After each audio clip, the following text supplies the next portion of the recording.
free. I'm black, we're breaking free tonight. I'm black, I'm black, walking in the light. Melanated, elevated, truth inside. I'm black. Yeah. What is up, everyone? It's Crystal and Blanche. What's up, y'all? What's going on? What's up? Y'all, I'm sorry we're late. We got to do better. This is a part of Unblack, Blanche, that we got to get right. Yeah, you can't be unblack and still operate on CP time. So we gotta Hey, Helena. we gotta do better. I know. You guys, we were really trying, but we had something really important to discuss. And now we're good. What's up? Jesus loves you. 5330. You guys, I'm working on the unblackness. Blanche, I've been doing my walking in all last week, and then this week I just you let go. Dude, man, trying to do that in the morning. But I've been doing okay with the eating, with the walking, man. The only way to beat the devil is through consistency. I know. Somebody said, you seen this one, Tasha K. I know, y'all. We gonna talk about Roly. Hey, what's up, Black Guy 9? What's up, the business bully, Dave Anderson? Oh, did you see that clip of Dave Anderson on the New Black America? The one they just did? Yeah. You want to play it? No. Okay. Because I can get it, What is up? What's up, Dave? Oh, thank you. Thank you, Helena. I took out my weave. It's going right back in. This is just my hair didn't come in. So she got her bangs out and she got a ponytail. Well, because this is my leave out, Blanche. So my leave out is shorter than my hair. Oh, okay, I got you. Does that make sense? Yeah, the leave out is shorter than okay, I got you.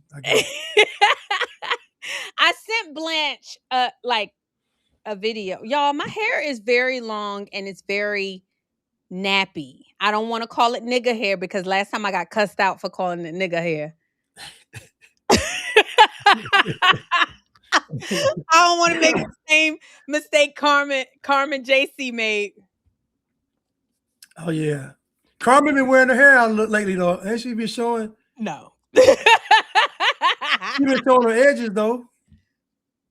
Yeah, but I don't think no. She been wearing like a ponytail. This front part look real. That front part look real. Now the back might be fake, but that front look real. I don't know. Let me see. No, I don't think Carmen. No, somebody said you unblack, no weave allowed, y'all. I can't, y'all. So okay, I did my hair this morning, y'all. It was straight and it was curled. By afternoon, it was a poof. So I had to because of the heat. The heat, the coarseness, y'all. It's tough. It's hard. This is a part of unblack. It's gonna take a while. It's gonna take a while. It's gonna take a while. Listen, y'all. It's a process. You remember? Y'all remember the Matrix when Neo looked up to Morpheus and he said, "Why do my eyes hurt?" And Morpheus said, "Because you never used them." He was in that pod. So the thing is, when you unblack, you start actually seeing, using real eyes and real thinking and actually having your own opinion, your own thought. So your own hair. So unblacking is a whole process. It is. Well, y'all, I'm about to relapse because as soon as my hair come in this weekend. You ordered it? Do y'all order hair on Amazon? I don't order on Amazon. I actually go into the store, and I'm not going to say what the store is because they have not sent me a check. But I have the best hair, y'all. If y'all need it, y'all send me an email. Is it from Brazil or India? It's actually Indonesian. Okay, Indonesia, okay. Mm-hmm. So it's like a little cord. Like if y'all notice, my hair is close to my hair Okay. because it's like coarse. I Okay. like the coarse. I like the coarse kind of weave. So you can heat it up and it can take some heat. Well, no, so it blends. So it blends, but it's very expensive. And if they send me a check, I'll say what it is, but I'm not. Tammy has a comment. What she say? Did y'all hear that the family of the friends of Nolan hired defamation attorneys that Trump used to sue various news stations? Yeah, Yeah, I know, yes, and I'm glad they are. I'm glad. yeah. More white people should start doing that. Start suing these folks for defaming you all's character, just calling you racist, accusing you of murder, accusing you of crimes. So yeah, get Yeah, paid, get yeah. paid. That the Indian, like the young guy that was outside of the Capitol and the Indian, he sued. He I sued. think I remember that guy. I Yep, think I he remember. sued and got money because y'all can't just keep lying on people.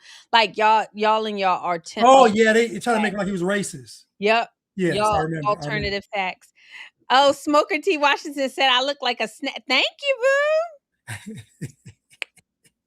Someone was someone Listen, she like that. Two piece and a biscuit. What, two piece?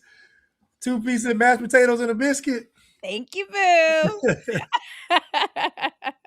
Oh, Pamela. Yeah, inbox me and I will send you where I buy my hair from. It's really nice, very coarse. Very coarse. Oh, hold on, Maestro Mark. Thank you for the super chat. How do you two handle family? I want to convince my family to rethink their stances. They're upstanding just like a little bliggity. And do black strangers ever randomly talk to you about you making racial comments? All the time. Yeah. Blanche and I were talking about this. Like, I feel like I need a T-shirt that says, "By the way, I'm a Trump supporter," because immediately they come up because I'm brown skin and a female. They just be like, "That stupid man up there in the White House." Sis, I don't want to be disingenuous. That's why that is literally my line, Blanche. I say, I don't want to be disingenuous. I'm a Trump supporter. I just Right. want to let you know. But yeah, they do. You said, how do you handle family, Blanche? How do you handle family? Well, I have a couple of family members I can talk to, like how we talk, just like Mhm. you. I mean, I talk to them, but it's my general family. It's just very surface level, not really getting into anything that's political or racial. It's just, they make comments that are racial. I just say, look at them. Now I might, keep moving. But I talk to certain family members that get it, but most of them don't. I would say that surprisingly, my aunt on my mom's side, and my mom's sister, and her second daughter, they're both like conservative in their, you know, thoughts, values, and all that stuff. So they're both like, Trump supporters or whatever. But besides them two, is yeah, maybe Mhm. my uncle and my maybe about 4 or 5 family members that I actually like would agree with some of my stances. But I don't really deal with family too much. As far as random strangers, most folks that come up to me that know me agree with my content. So they'll be like, Are you Blanche? And like this happens when I'm out just walking around. They usually agree with me. Yeah. So they just come up to say, What's up? I like your content. And I remember one guy, I was doing security one time at this black political get event, just Get the out the vote, something like that. yeah, just like the who's who, just a bunch of stunting and pontificating. And I was doing security there, and a dude came up and said, "Hey man, I love your comment." And then, and then he ran out and left. Like he couldn't tell me out in the open, but yeah, so yeah. But, Yeah, I would say all of my family is liberal, but my family also love truth. So as long as I don't like make it political thing, but make it a very common sense type Yeah. conversation, Yeah. they can get with it. As long as I don't say Donald Trump, as long as I don't say Democrat, as long as I don't say Republican, Or and conservative. or conservative or liberal, Yeah. because if if you start to say that, then they feel like they have to fight in boxes. So I just talk about specific situations, and that has been very successful for me. Random people though, like Blanche said, I have been in churches, you got y'all, and this is what people don't believe about me and Blanche. We are around black folks all the time. I'm around black folks like 90% If of y'all only knew, man, like if y'all only and knew. I love them. Black people, I love black people. I love all kind of people, but I love black people. And a lot of them come up to me in church. This one girl, she came up to me. She was like, "Ooh, I love your comment. I love your content." She was like, "I love the way you don't get like into fights with people." So they're watching us, Blanche. They're watching to see how we react. And I say that to say, I was talking to another content creator the other day, and I was saying most people are tribal, right? They want to feel safe in a tribe. And being on Blanche and I's side, it feels very lonely. And so if we're by ourselves, people ain't gonna want to come. But the more that we interact with you guys, the more y'all help us grow, the more y'all are in the chat, then it's like, oh, I'm not the only one that saw that you shouldn't be acting like this when the police pull you over. Like even though Right. and they're fighting with this, but the more and more you guys we get strong and speak, then they'll feel like they have a home and they'll have a voice. So Yeah, and that's really what it is. What she says really what it is that people, a lot of folks probably feel like us and agree with what we're saying, but they just know they'll get ostracized, they'll get canceled from the black community. And so, like she said, black people are very tribal, and so being a part of the group means something. And so this is really what much of being black is to be a part of the group, the collective. And so to not be black is to basically get cast out of the gates. If I'm liking black to a city, it would be Sodom and Gomorrah. But it's like being cast out in the gates and you off in the wilderness by yourself. And so most black folks, that's their worst nightmare. JV Chanel had a comment.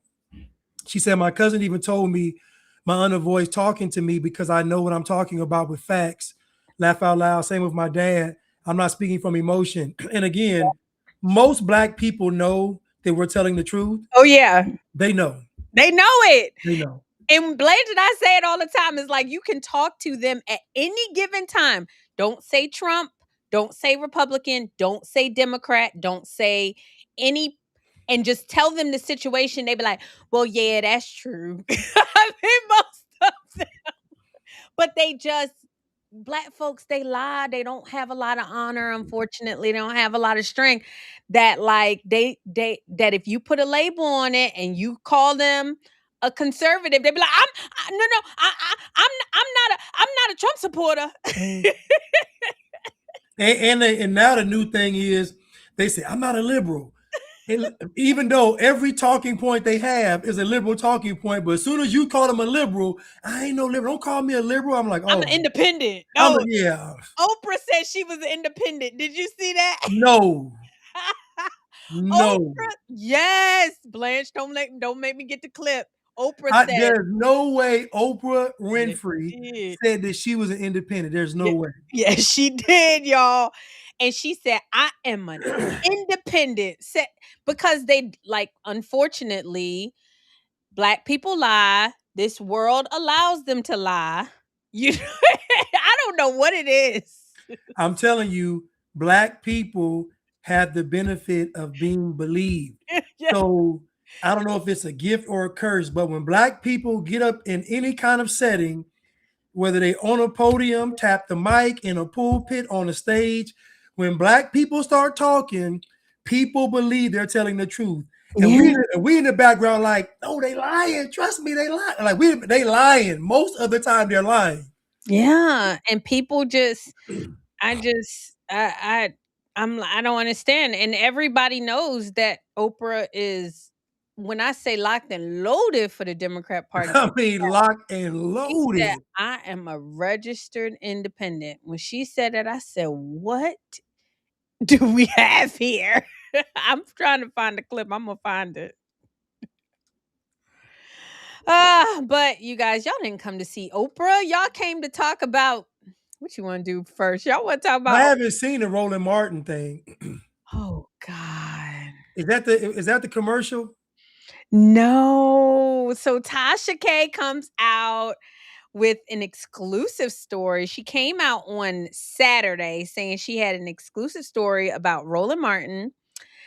And pictures and videos of him in allegedly compromising, I guess, sex acts, doing sex acts with somebody who is not his wife.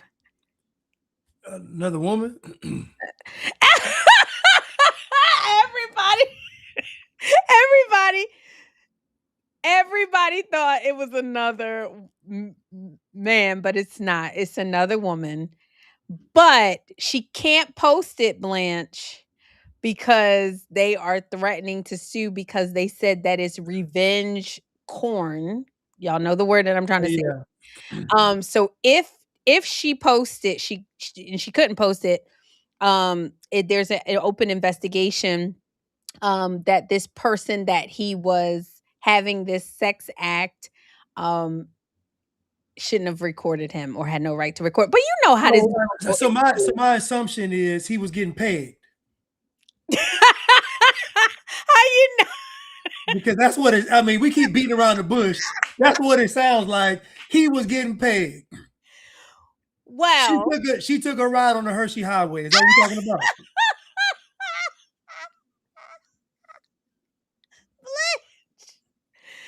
y'all. She went inside the tunnel of love. Is that what we're talking about? Yeah. So, She turned to a mud shark. Is that what we're saying? oh God, y'all. Somebody said so. Y'all want to put you want me to play the clip, Blanche? Play the clip, man. Of Tasha. So Tasha K, she goes in. Y'all, why does Tasha do this? I love her. But this was just messy. This was just messy, y'all. It was just, I love her. That's how much I was paying. Okay. I All right, picked up the hold car on. a few months. Is he allowed to do this? I got a statement from him and his team. And I got to tell you, I'm just upset at everything that I've learned, but I cannot do this story. I cannot do this story without honoring the brother Hold that on. told me verbatim, that is him. Mm-hmm. Him and his wife are working through it. Mm-hmm. And this has been going on for 2 years. He is a part. He is claiming, according to his lawyer, that this is an extortion plot and gave me the people that are involved, Yeah. in this extortion plot against him. So they got him on video, as you saw. Of course. I was First of all, disappointed though, man. First of all, I'm gonna start with you. What you saw first? Let me hear your Hold on, I'll be hold real on, with y'all hold though. on. I was disappointed because Roland, because What I think this is Poetic Flacco, ain't it? But hold on. is it? Is it?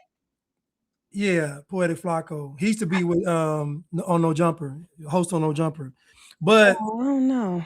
Okay. but this is his new lane now. So he branched off on his own. He bet on himself and he won. So I'm Nice.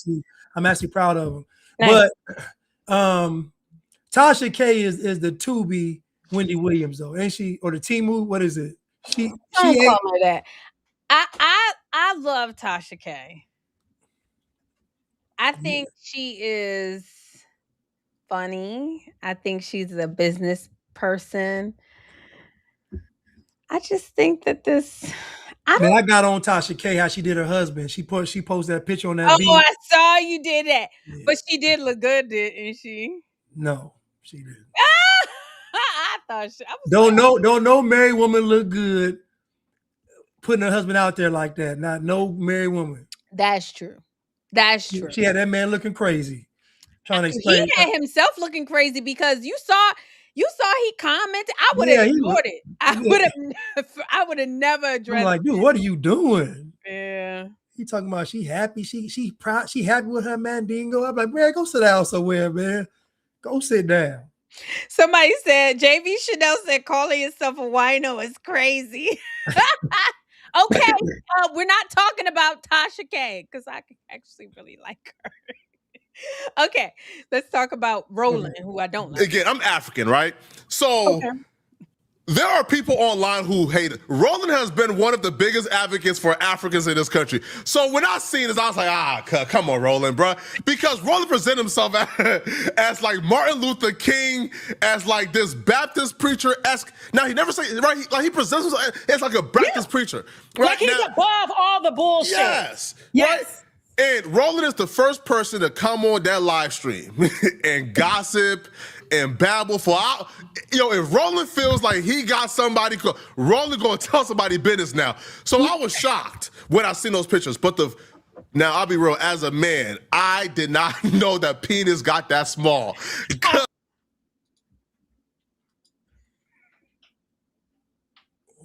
What we talking about now? Did you hear that, Blanche? What we talking about? Hold on, let me. I didn't like the way he started talking about that. Okay, you want to go back? Hold on. Yes. And Roland is the first person to come on that live stream and gossip and babble for if Roland feels like he got somebody, Roland gonna tell somebody business now. So I was shocked when I seen those pictures. But now I'll be real, as a man, I did not know that penis got that small. Listen, now I wanted to tell people this. This is obviously a medical condition. Yes, absolutely. This is a medical condition. The only penises that I've seen that look like this was Diddy's. Did you see Diddy's penis? Yes. He got a big fat Bossman D-Lo monkey. too. Right. Yeah.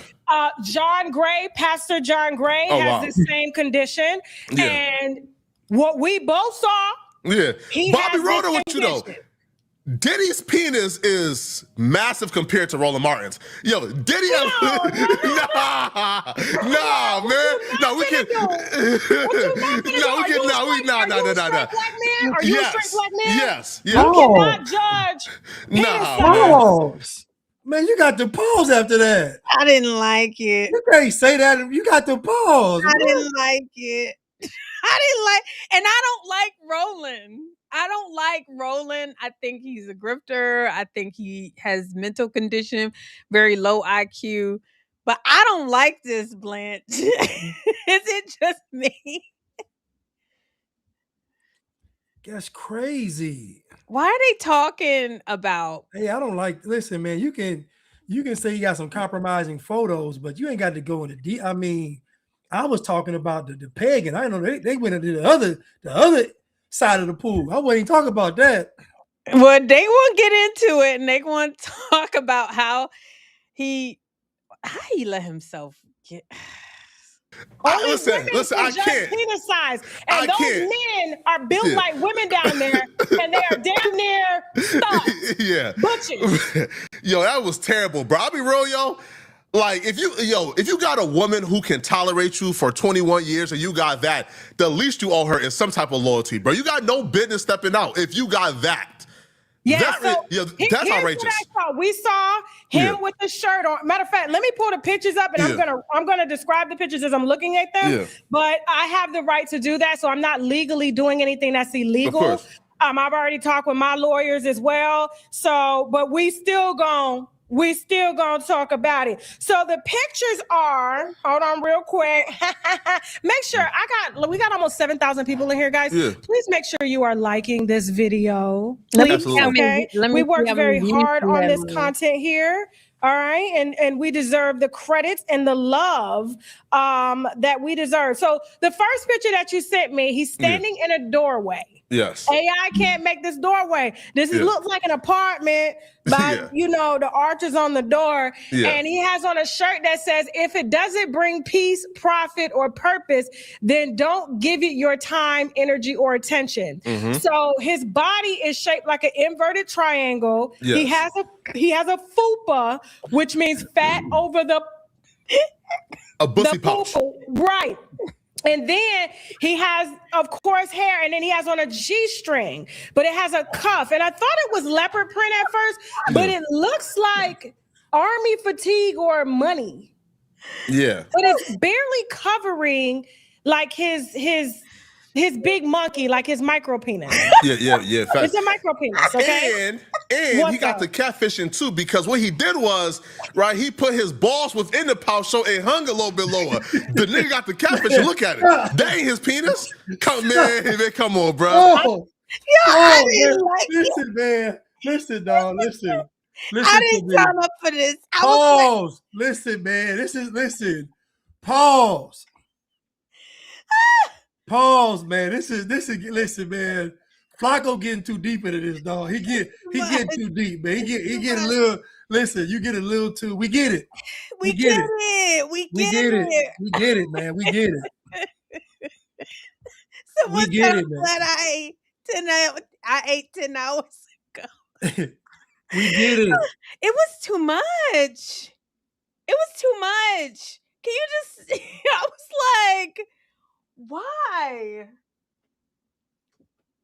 And it would have been okay for me if it was just Tasha K, but this straight heterosexual black man. And what's funny about him is he built, and what's funny about him is he built like somebody auntie, Poetic Flacco. Oh, is he? He is built like somebody's auntie. Oh, so for him to be talking about, that's why he's so giddy about shaming Martin, because that's how they used to make fun of him like that. Wow. He built like a cafeteria lady.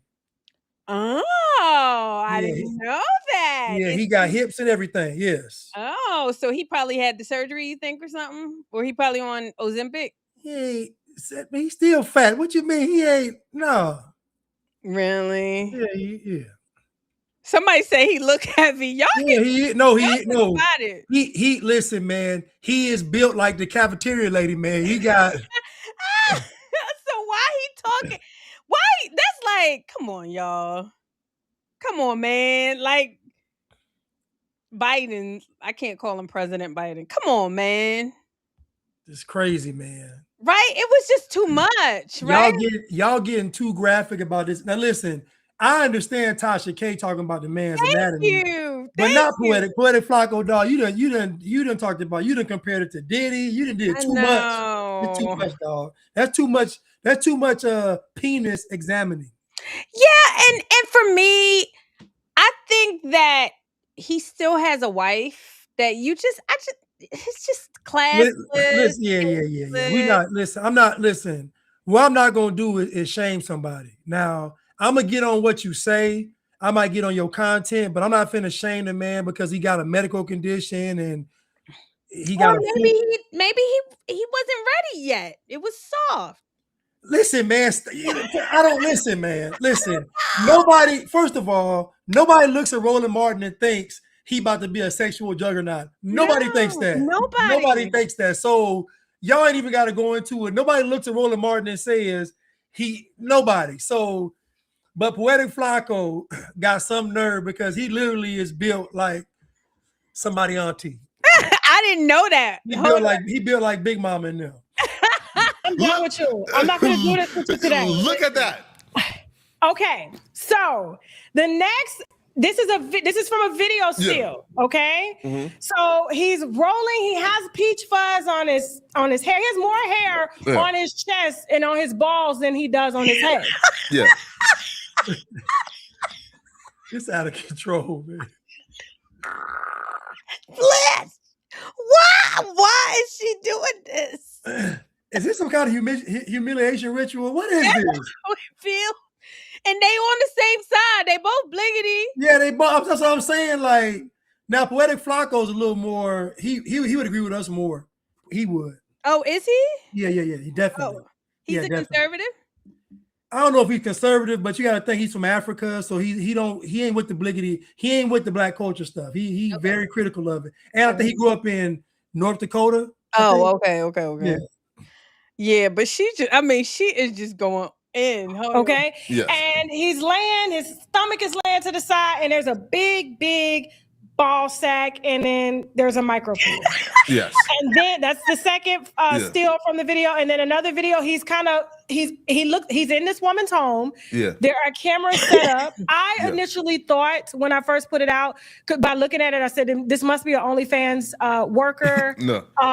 You know what I'm saying? To have cameras up. Why would he be so free? And also me too. And I'm gonna tell you something that his lawyer told me that he said, and it just didn't make any sense, like to me, regarding how he got caught up in this situation. Because I'm like, either Roland, either this was his first time, like stepping out, or he's just too damn comfortable. Well, I got some information. He thought he was untouchable. Yes, but also too, I got some information on the chick. She's apparently a professional because we got some other people that she done got money out of. Right, and that's what we're going to talk about. That's why I had to have you here. So he's on the bed, laying on the headboard. The headboard got little diamonds in it. He got fur pillows. His legs is like this. Peep the leg position too. Peep the leg position. That's somebody is like this. Wide open. She's inserted like. Well, I'm not grown enough for this. I'm not grown enough for this. I'm not old enough for this. No, this ain't it, man. This bad. This is bad. Listen, I wouldn't do this to nobody. Because I can't. Yeah, this is. I wouldn't even do this to him. And I don't we don't even like Roland Martin at all. And we wouldn't do this to Roland Martin. Like, this is crazy. But this is what y'all do to each other. This is what black folks do. I don't know. She could have just said that he was compromised. But this is terrible. Like, I can't even imagine.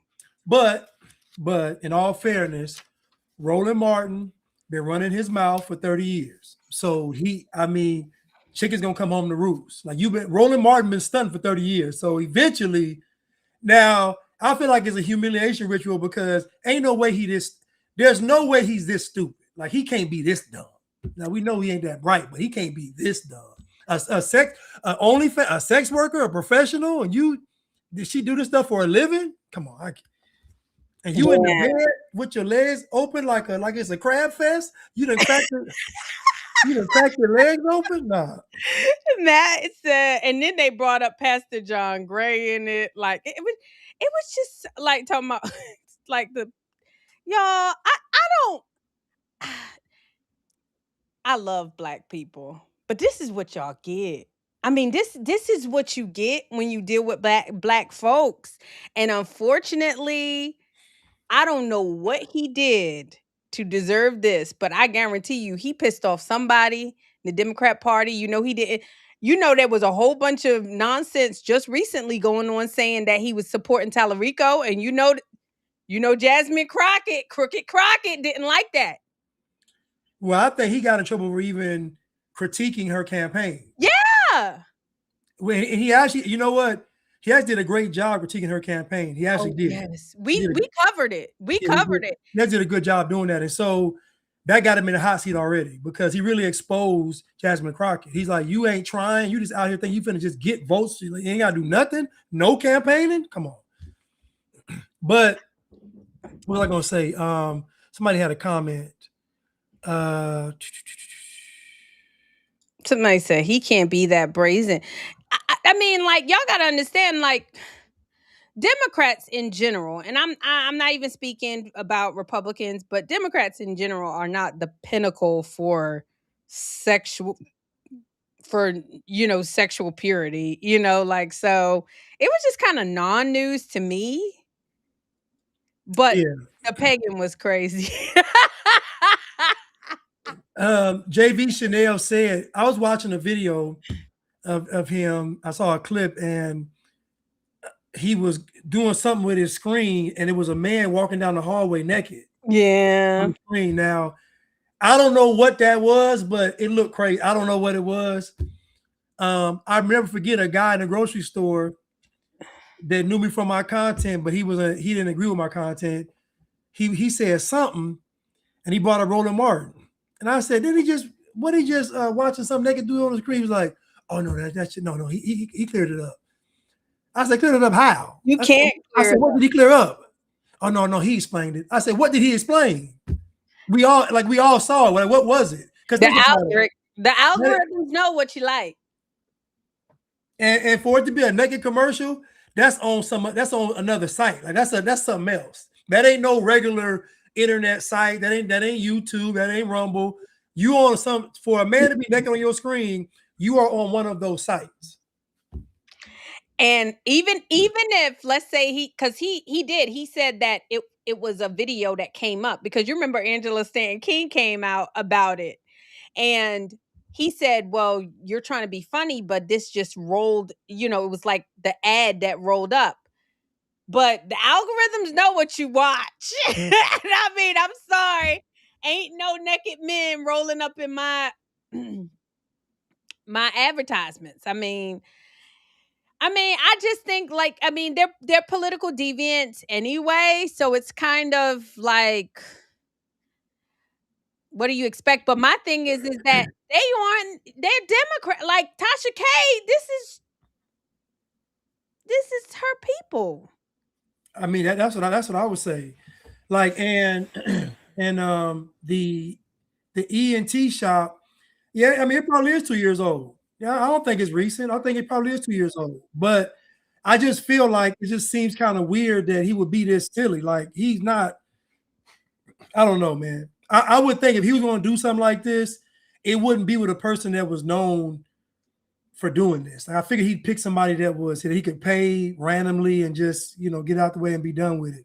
Well, he probably didn't know. Like, he probably didn't know. He probably. I mean, he was most likely set up. When you stop doing what they want you to do, you don't toe that line. It's an election. An election year.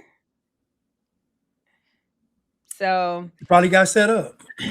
And then to be like sticking, like, y'all, I'm not grown enough for this conversation, but basically she said that his legs was in birthing position, and the woman, Blanche, he had a leg cocked open like an oyster. They said he had pillows underneath him. Oh no, not the arch his back, man. Yes. Pause, man. 3 fingers. Right, fingers. Yeah. Yeah. Now yeah. I do want to say from what I'm looking at, his lawyers said, listen to me. This is exactly what his lawyer said last night. He said, Tasha, I wanted to confirm the pegging statement was retracted. I said, listen, I was told she pegged him. I'm looking at the pictures. Yeah. I will confirm that he denies it. Roland Martin and his team are denying that he is being pegged in these stills from the video that was captured in this woman's home, okay? Of course. And then the lawyer says he absolutely denies that. It's not true. She's already dug a deep grave if she's claiming that. So basically they're putting it on her, right? So he said, so this Flacco goes on to explain the definition of pegging. First of all, you can't say she done dug in the statement and she got her hands in the man butt. Now you got to say pause, no pun, say something. You can't just say she done dug too deep. No homo. No something. But you can't just say she done dug too deep, but she got her hands up this man's back door. So they said that he was not pegged. Well, y'all know the definition of being pegged is someone using a tool. Yeah. So technically, if she's using her fingers, they're saying that it's not. It's true. He's not. Yeah, I mean, it's disgusting, but technically it ain't being pegged. I ain't think it's. But my thing, y'all, I mean, grown folks like what they like. And I told you, Blanche, I have a girlfriend who I remember when we were very, very young. She had a man who liked her to do that. And I mean, he's a heterosexual man, y'all. And they just so happen to still be together now. So I still remember. So I'm looking. I still remember what she told me. Listen, fellas, if your woman got your legs cracked open like an Alaskan snow crab, if she got your legs cocked open like you had a seafood broil, listen to me, fellas, she do not respect you. There's no way you can be that compromised with your legs opened up and she's inserting something in your. Listen, fellas, she don't respect you. She don't respect you. I'm sorry. Somebody said he's gay, Crystal. I mean, sometimes He might listen. like a nut. He might not be though. He might not. Listen, I ain't gonna. Listen. He might not be a homosexual. I don't care though. If a woman is drilling for oil in your rectum, Getting a prostate exam. if you getting a prostate exam from some random chick, Oh my God. if you ain't gay, let's say gay is the front door, you on the porch. It ain't wrong, but it just ain't right. It just ain't right, man. But yeah, you're right, Maestro. Roland Martin is grown. He ain't do nothing illegal. You're right. I mean, it's what he want to do. I can't. Listen, it's what he want to do. Not the birthing position. Somebody said not the dude giving birth. Yeah, y'all. Roland in Lamar's class. Breathe. Breathe. Yeah. Oh my God, y'all. That was fun. Shout out to Tasha K. This is what she does. Apparently, they have beef because yeah, Nicole. Apparently they have beef because Tasha K says that Roland Martin has covered her a few times saying that she's nosy, that she needs to mind her business, that she's crash. And so basically she's saying that he is married to a pastor. Well, that in and of itself, y'all. Who married to a pastor? Roland Martin. You know that, right? Wait a minute. Yes, so that's why. Yes, he is married to a pastor, and Did I know that? You did. That's bad. I know. Oh, listen, fellas, if you married to a pastor, your wife is a pastor, you might as well go ahead and get paid. I mean, you already there. Just go ahead and just get paid. Yo, I can't. Yeah, I know my wife was a pastor. Oh yeah, yeah. Oh, yeah. Go ahead and get paid. If your wife is a pastor, just go ahead and just get paid. You know, let your wife use that rod of correction on you. You know, that staff that Moses had. You know that. You know, it's so true. It's so true. He was already getting paid because his wife is a pastor. Oh yeah, hold up. His yeah, wife you're right, Jock Miles. I say these black men be getting terrorized. No, you ain't never seen a black man get terrorized like a black man married to a black woman pastor. That's terrorized. Well, oh my goodness. Yeah. Listen, she's destroying him. Facts. Matter of fact, he can't let him get smart with her and see what she do to him. Boy, please.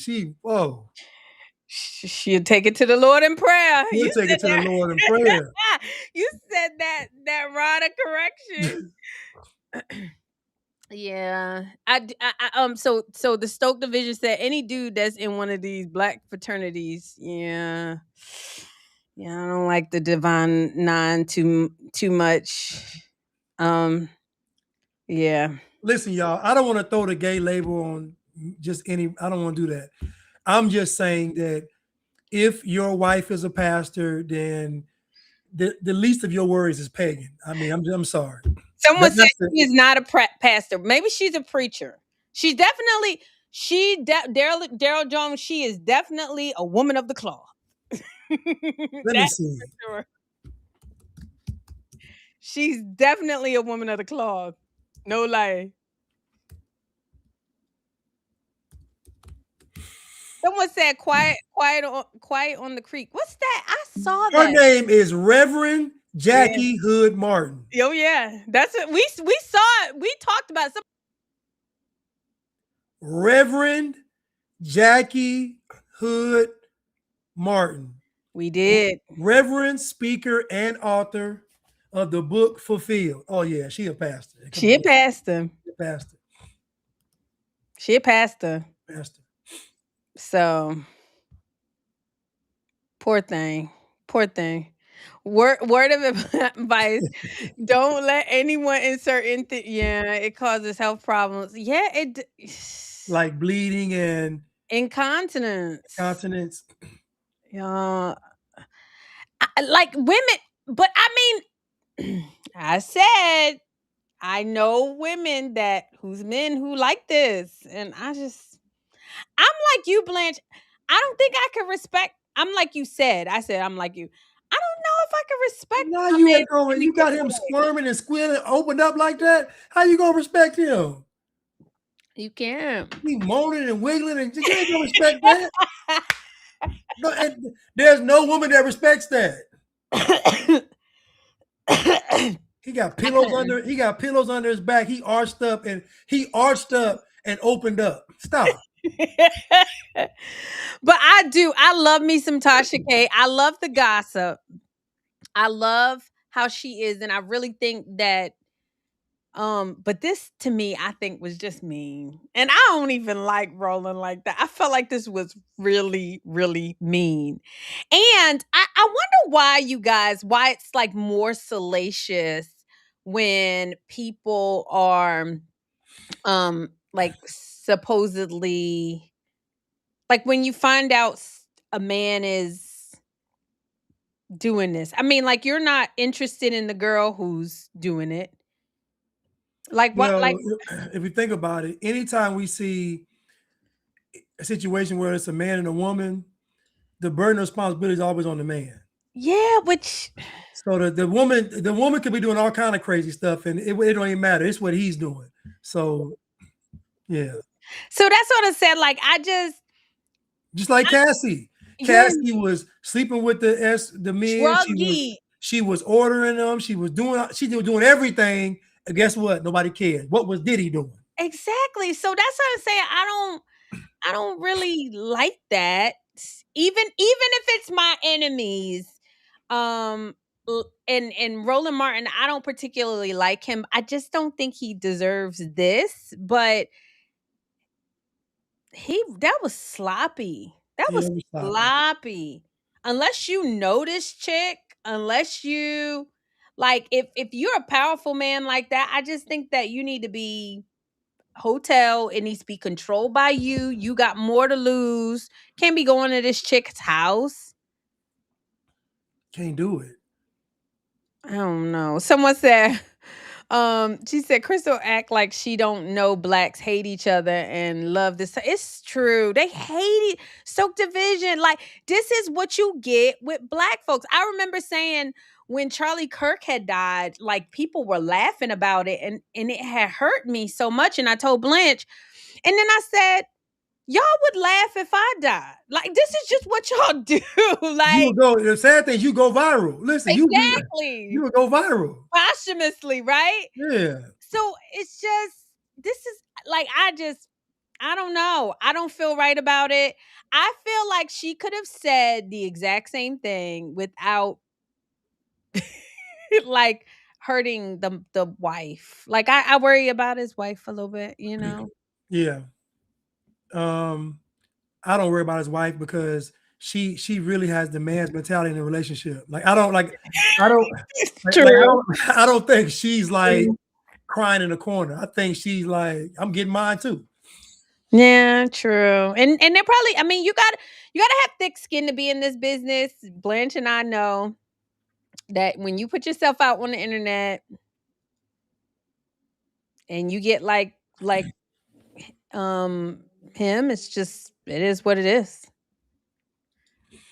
Yeah, So, I just, I would just rather attack Roland Martin's positions and ideologies and political views. I mean, because this right here is kind of, it's just an easy thing to attack. Like he's already exposed, his leg is already cracked open. Like he just, it ain't really a fair fight. I mean, the back door open, the front door open. Everybody walking through the house, and it really ain't nothing. It really ain't a fight no more.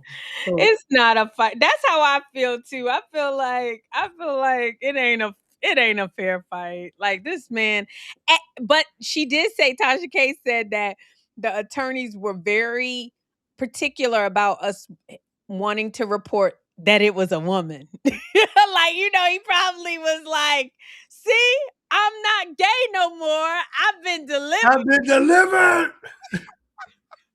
But the irony of trying to specify that it was a woman, but y'all doing gay stuff though. No, that's definitely gay. That's so gay. Hey, that's gay. Okay. Well, Roland Martin, I'm praying for him and his wife, whatever they decide to do. It says that they're working it out.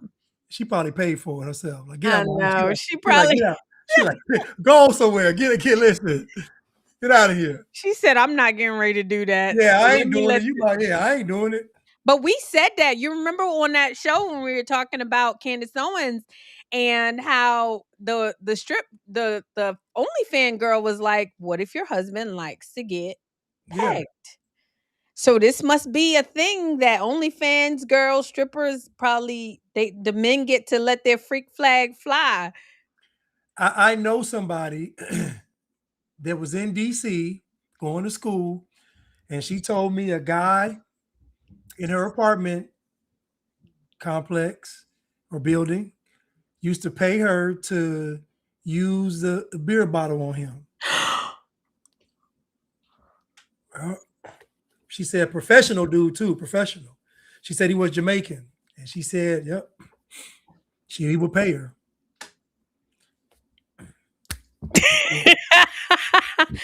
Yeah. And another guy she said would pay. He had the beads. The beads. I'm just saying. So you talking about the Rabbi Shmuley beads? I don't know, but she said it's beads. The butt plugs. The beads in there. You pull the beads out. You stack. Yeah. So she said again. So it's a thing where men want their shooter play with. I heard y'all that. I mean, straight men like that because y'all, I don't do the I don't do that. But I heard pause. Jamie Chanel said pause. Yes. Pause. Okay, I'm gonna be transparent real quick with you all. I had a prostate exam twice. My age, you got to get them. Mm-hmm. Once by a woman doctor, once by a man doctor. I'm telling you all now, there is no way on God's green earth that, because when somebody is examining your prostate, your whole soul about to leave. I'm holding on. I'm holding on to my soul so it don't leave because it's trying to leave. I'm holding on to it. I'm just telling y'all to have that mess with, and I can't see it. Yeah. So, and I'm gonna be real with y'all. You got to be gay to do that.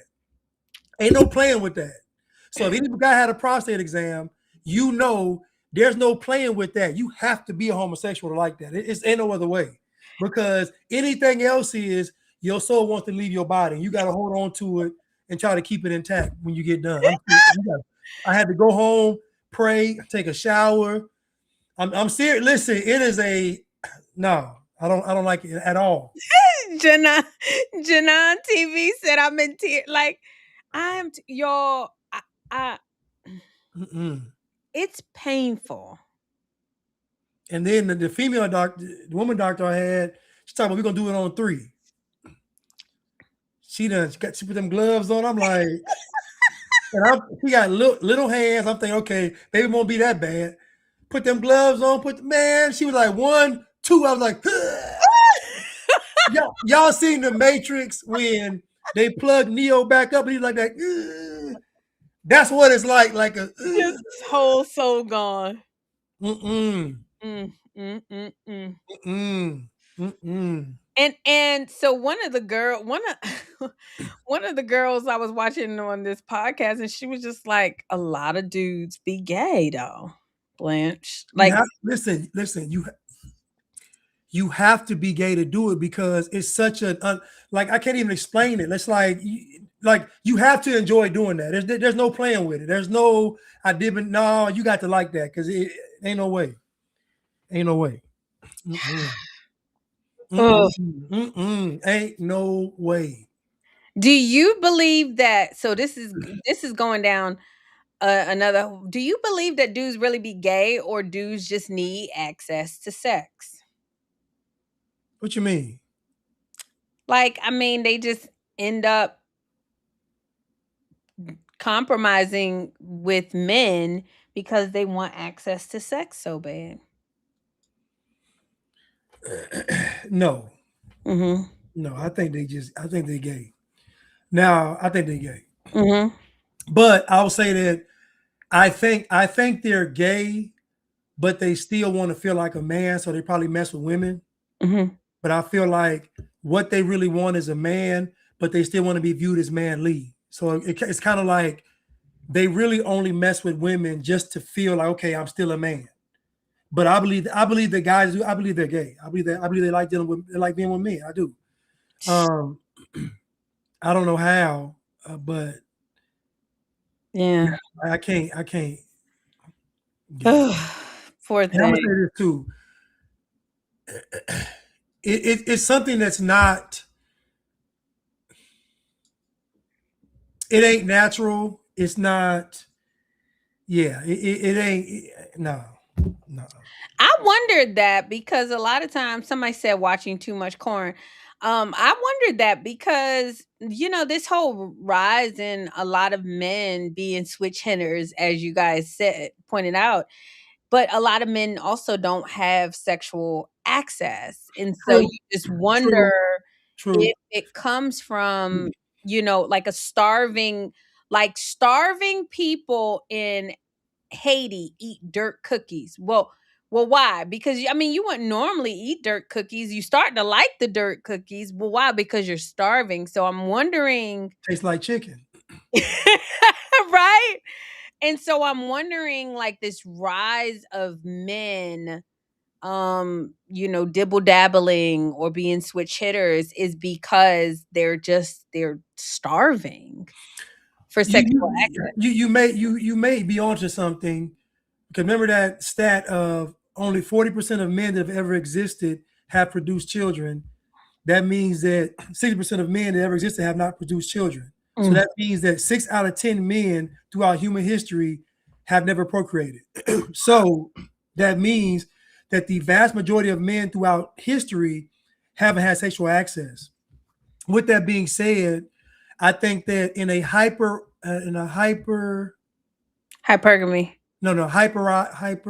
Sexualized. hypersexualized society. Mhm. Not even with hypergamy per se, but I guess with hypergamy kind of. But just think about, I was at the gym this past week and I was noticing, I said, all these women in here are essentially, they have on 2 items of clothing. Like they have on these pants, and I seen a girl, she caught me off guard because she turned around and I just saw that thing was hanging. I was like, what the, it was that monkey was just out, and I'm like, what the, it was out. Like she had on that and a sports bra, and nipples. So I'm like, these women are in here, men are trying to work out, but they're having to think about sex because the women are literally wearing 2 pieces of clothing. You see their nipples, you see their print, you see their everything. I'm just like, so imagine a guy, if most guys aren't getting sex, to your point, they see that at the gym and they have porn. So it's kind of like your men are overly stimulated sexually. Yeah. It's an overstimulation to where it's unnatural. So now these guys are horny, looking for something, and if they don't want to, if they can't afford to get a prostitute, escort, you know, whatever, I still can't see them going to no dude. I don't know. I can't. That's tough. I can't see it. I can't. I know. I mean, I don't know. So, Matthew says men with men is old as time. The Greek practice brotherly phila love. The Greeks did it. The Japanese did it. The knights, the soldiers that were knights, they did it like because you got to think men are out without women for long periods of time. So they would bring around like pages and squires. The Arabs do it. All the cultures, whether they want to admit it or not, when they go out there for those periods of time, they're taking young or feminine type of dudes with them. They are. It's true. Oh, It's true. oh. Someone said, kudos to you for getting your regular exams, especially while not having a wife yet to push you to get them. You're taking care of yourself. Blanche don't need no wife. The wife is going to need Blanche. Blanche is going to be telling the wife, he's an anomaly. Blanche in Egypt, they walked around topless. That's the only reason why God judged them. And yeah, the Pharaoh boys were Bati. Bati then went Greek. Somebody said the Nazis did it. All the cultures do it. Yeah. The men away from women for long periods of time, they're always bringing around what they call the help, the young guys that are carrying the weapons, carrying the food and the water, all that. Yeah, they bring them around, and guess what? Late in the night in them wildernesses or those deserts, you know what's going on. God, Alina said Rome did it, Egyptian did it. Wow. Okay, y'all, we moving on from Roland. We're moving Shout out on. to him, his family, praying for him. Tasha, you ain't had to do that man like that. Tasha, you had to do that man. The Stoke Division said the sniper of the army said Afghan men doing it to each other over there. I believe, yeah, they do. Yeah. Think about it, you all. If only 40% of men that have ever existed have procreated, that means the majority of men don't have any sexual access. No. So imagine men filled with testosterone and nowhere to release it. And then you end up liking it by default. You know what By I'm saying? default, because it's By default, you just like, oh. All right, you guys. Thank you guys so much. If you haven't already, please like, share, subscribe to Unblack. You guys go to Unblack, our official channel, and support the channel. Shout out to all of the chatters, y'all. We just appreciate it. Thank you for all of the super chats that we're getting. Y'all, we gonna go into Officer Tatum. Speaking of get in that booty, Officer Tatum was in it. Okay. Shout out to him. He's still black though, Blanche. He black. How you gonna argue with these people when you still black? You can't do it. He might as well unblack because his talking points is unblack. He might as well unblack because they don't think he black. They don't want him. Yeah. They don't want him. They don't want his help. Your wife is white too. You got a white wife too. You might well go ahead and just unblack. You already there. The wife more black than he is. Right. So you are listening.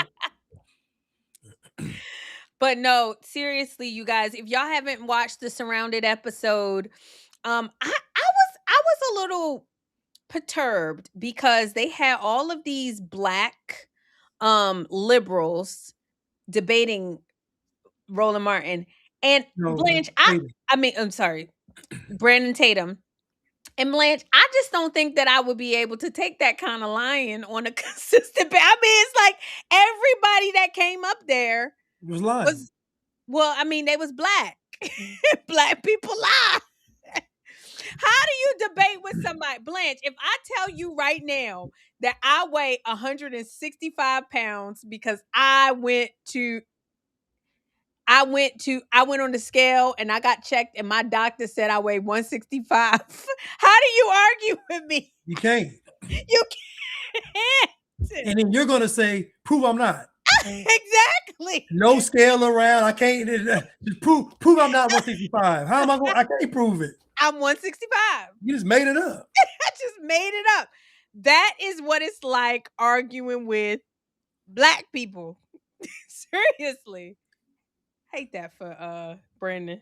You go and play the clip. Hold on. Somebody said y'all gonna talk about the female police commissioner that went on a drive-by with her son. What? Oh no. What? Oh, we gotta pull that up. Oh shoot. Is that serious? Hold up. Somebody said Eat all now, save none for later. Hold my Hennessy. Hold on. Hennessy is nasty. Hennessy is disgusting, y'all. Oh, Blanche, I'm a tequila girl. You know, like Fanny said, I'm I'm a tequila girl. I used to like margaritas all the time, but now because they have so much sugar and all that, I just do tequila, club soda, and a little bit of lime. Oh yeah, that's not bad. It's like my fake margarita. I got used to it. I remember going to the bar and I would order it, and Blanche, I would cry because I didn't want to drink it. And for a while I had stopped drink. I was like, if I'm not gonna enjoy it, I'm not gonna drink it. Right. But now I'm used to it. I'm trying to find this real quick because this is drive-by shooting with her son. Wow. It's a real thing. Oh my goodness. Yeah, the Stokes division. Yeah, I got my real hair. Oh my goodness. Oh no. Oh, girl, Helena, I used to love Long Island iced teas, but the sugar. I used to love them, boy. The sugar, I can't. I used to love me a Long Island, boy. I can't do the sugar. Those things got a lot of sugar. Back in my backsliding days, you know, I used to see if I can pull it up. You see it? Uh-huh. You can play it? Yeah. Jennifer Lackard was a second in command at the Mount Vernon Police Department, serving as its deputy police commissioner for more than 6. I'm sure she's white. Yeah, now listen. Now you know she's white. She's white. You know she's white. Good. Come on, she has to be white. She's white. Black folks don't do stuff like this. Jennifer Lackard was a second in command at the Mount Vernon Police Department, serving as its deputy police commissioner for more than 6 years. She helped keep crime off the city streets and arrested criminals when she needed to. But this morning, she was greeted at the door by police officers, but they were there to put handcuffs on her and now charged alongside her 20-year-old son with attempted murder. We'll show you video tonight of the 49-year-old Lackard who was let out of the 44th precinct a little while ago, her hands cuffed behind her back. Her son Chase is still inside the precinct. According to sources, both were arrested at their home on Boynton Avenue in the Soundview section this morning, a little more than a month after the high-ranking cop allegedly drove the getaway car for her son in an apparent shooting involving a gang. Lackard's son is accused of opening fire back on June 29th behind the Bronx Criminal Courthouse while inside the car with his mom behind the wheel. His target, a rival gang member. No one was shot in this incident, but Chase is a reputed member of the Slutty Gang. According to police records, he was reportedly shot by police back in 2024 after allegedly wielding a gun. And in 2023, he was also reportedly shot by a cop in the chest on a Bronx bus during a fight with other teens. Lackard is officially out of a job with the city of Mount Vernon, effective immediately. A spokesman says, in part, quote, the allegations are unrelated to her duties with the Mount Vernon Police Department and do not stem from any any conduct associated with the department or the performance of her official responsibilities. The Mount Vernon Police Department remains fully committed to its nationally recognized wellness unit. The department will continue to operate without interruption, and the critical wellness services and support it provides to our officers, civilian employees, their families, and the community at large will continue as part of the department's ongoing commitment to the health and well-being of its workforce. Now, in addition to that attempted murder charge, Jennifer Lackard and her son Chase also face conspiracy charges. We're also learning tonight that Jennifer Lackard has already been arraigned at Bronx Criminal Court. She's due back in late September. We're still awaiting to find out what happened during that arraignment. Her son Chase is still inside the 44th precinct, expected to also be arraigned tonight. He also has multiple court appearances on the calendar for the coming weeks to unrelated incidents.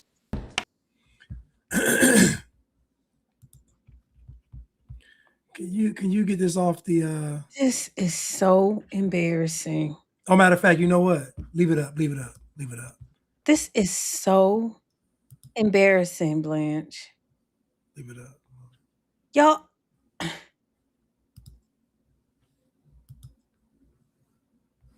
this is what you get when you put Black folks in power. Any kind of position of power. Any kind of position of power. Manager at Popeyes. Any kind of Yes. position of power. This is what you're going to get. There was a meme that I posted today that said, are we really going to talk about the trauma that ensues from a Black female boss? I do not wish a Black female supervisor on anybody. On nobody. Nobody. The worst. Now, well, the worst, yes. I don't know if you heard this. He said the son got shot by the police for wielding a gun in 2024. He got shot in a gang fight by the police in 2023. And now he's spinning the block in 2026. So the question I have for you is, if America's so racist and the judicial system is so racist, how is this young man during this whole time out free? How is he free? His mom. Yeah, how is she not terminated? His mom is driving the getaway car as he's shooting at the ops behind the precinct. God, that's terrible. Like, and then they said, just so you know, she's fired. You think? She had to go to jail to be fired? I remember when this guy, and I don't want to put his name or business, so I'll just make it very generic, but his dad worked for a bank, and his dad got him a teller job there, and he did not do what he was supposed to do. They fired him and his dad. And his dad had a big position there. And the dad? And the dad. Deuce. Sorry. I don't want none of y'all here. Dad ain't even do nothing wrong. Don't matter. Can we just think about this for a second? Your mother is the deputy police commissioner, and you are involved in multiple shootouts with the ops and the police.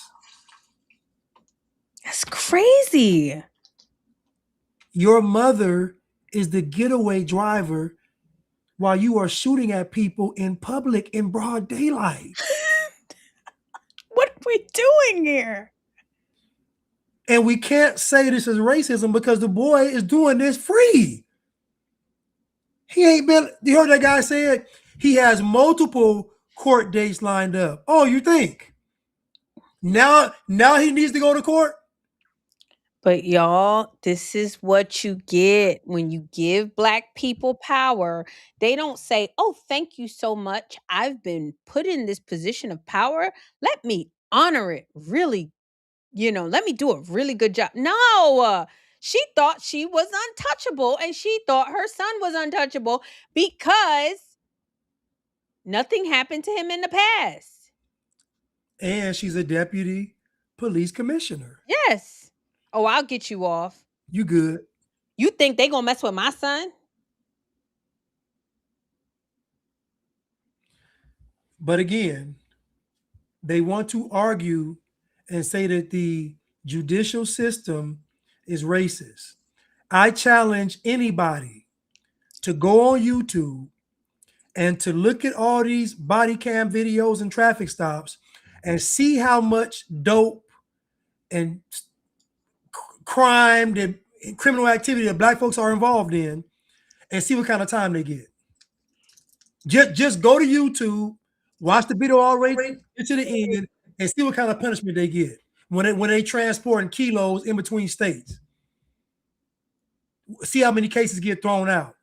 See how many of them get probation. Black folks are not being punished for these crimes. I don't know where y'all been, but they are not being punished for the. Remember during COVID, let all them folks out of prison, Yep. in jail. They let all the criminals out because of a pandemic. Let's let them go. Y'all free. Go ahead. We too crowded. Or California, it was too expensive to hold them. All too expensive. Okay, y'all get out. Because y'all don't have them working like that. You remember we did the Yeah, the Julio Fulio, yeah. The sweat equity. the sweat equity. They don't have them working. But did you see the clip that's going around that white folks are not committing crimes? That they that even the crime numbers are like being, hold on. Falsified. Yes. Have you seen that clip? Mm-mm. Oh God, you got to see it. Oh my God. They are showing how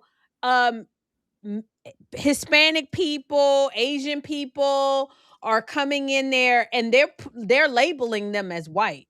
And Oh they're yeah, not white. definitely. And they're not white. Even with the homicide numbers, they got like thousands of homicides, and they say can't identify the race. Or they'll say white, and the man might have light skin, but his name Right.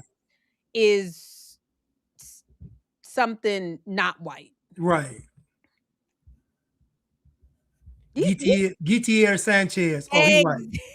And they'll say white Right. because his skin is light. Jamal Muhammad, yeah, white. He light enough. And someone said, we always knew this was happening. We always knew this was happening. Hold on, Blanche. I think I sent it to you. Let me go to my text message. But we gotta look at that. They said white people are not committing these crimes. I stuck to my plan. 7494. I stuck to my plan. Crystal did it for A week. a week. I did good though. Look, I'm like a girl. I'm proud of myself. I didn't make the commitment, but I'm proud of myself. You got to crawl before you can walk, right? Thank you, Blanche. Hold on, let me see. This real. Hold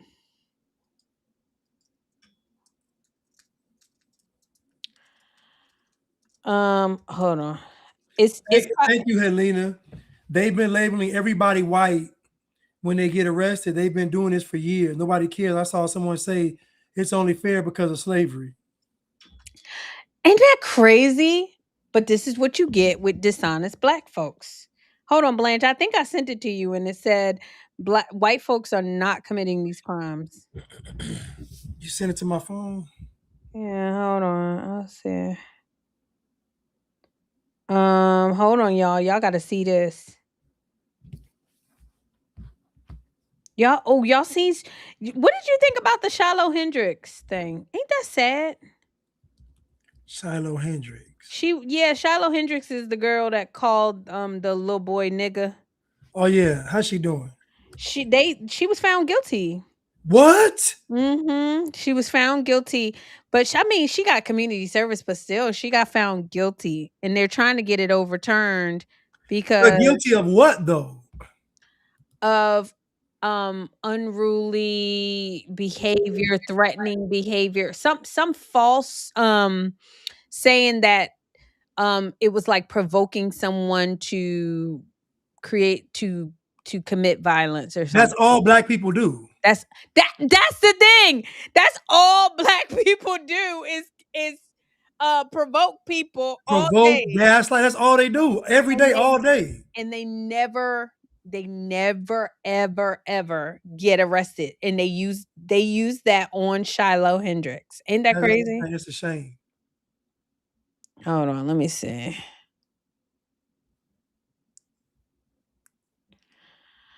But yeah, no. It's crazy that she's able to be the deputy.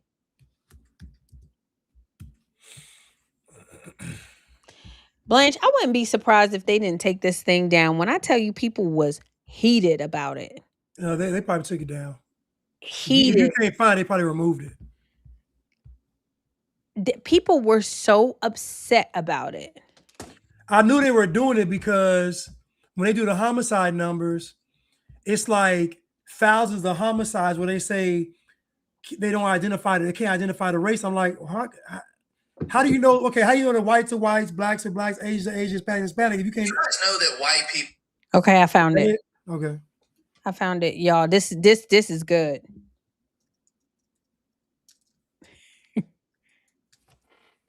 This one is good. Stokes says she got guilty of disorderly conduct.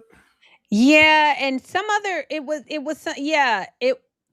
even though she wasn't disorderly, she got convicted under like them saying that it was provoking people. Oh, you know what? And the guy that filmed her, I remember he had history of sexual assaults. Yeah, I remember that. Yeah, but my thing is that like she didn't fight him. She didn't get in his face. She didn't. If anything, the disorderly conduct was coming from the immigrant dude. Right. He was filming her and provoking her to say nigga. White folks, y'all better get it together. I'm not going to get on y'all today. I'm not going to get it. This is y'all own. Here we go. That white people are not committing any crime. Like none of it is us. It's all misclassification. All of it. White people have had this suspicion for quite some time in our gut. We've been like, I don't know. I don't think they're telling the truth about the statistics. In 1955, white people were 90% of the population. They were 45% of the arrests. That's a 0.5 ratio.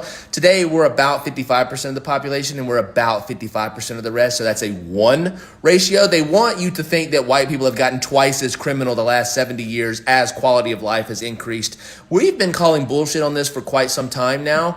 And now we're proving it, right? And we all understood this instinctually. That's why you're not afraid of white men. That's why you're not afraid to live.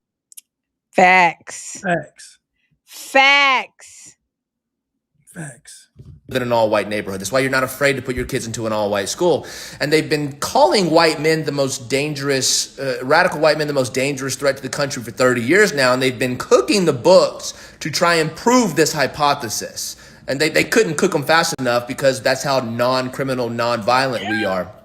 They've been doing this for 2 reasons. Number one, it's so we don't know how bad the non-white problem is. There's one problem in this country. It's the non-white problem. As soon as we figure this problem out, we live in utopia. And number 2, they've been wanting to try and make people think that white men are the dangerous ones so they could get everybody else against us. It's a 2-pronged attack. It's a 2-front war here.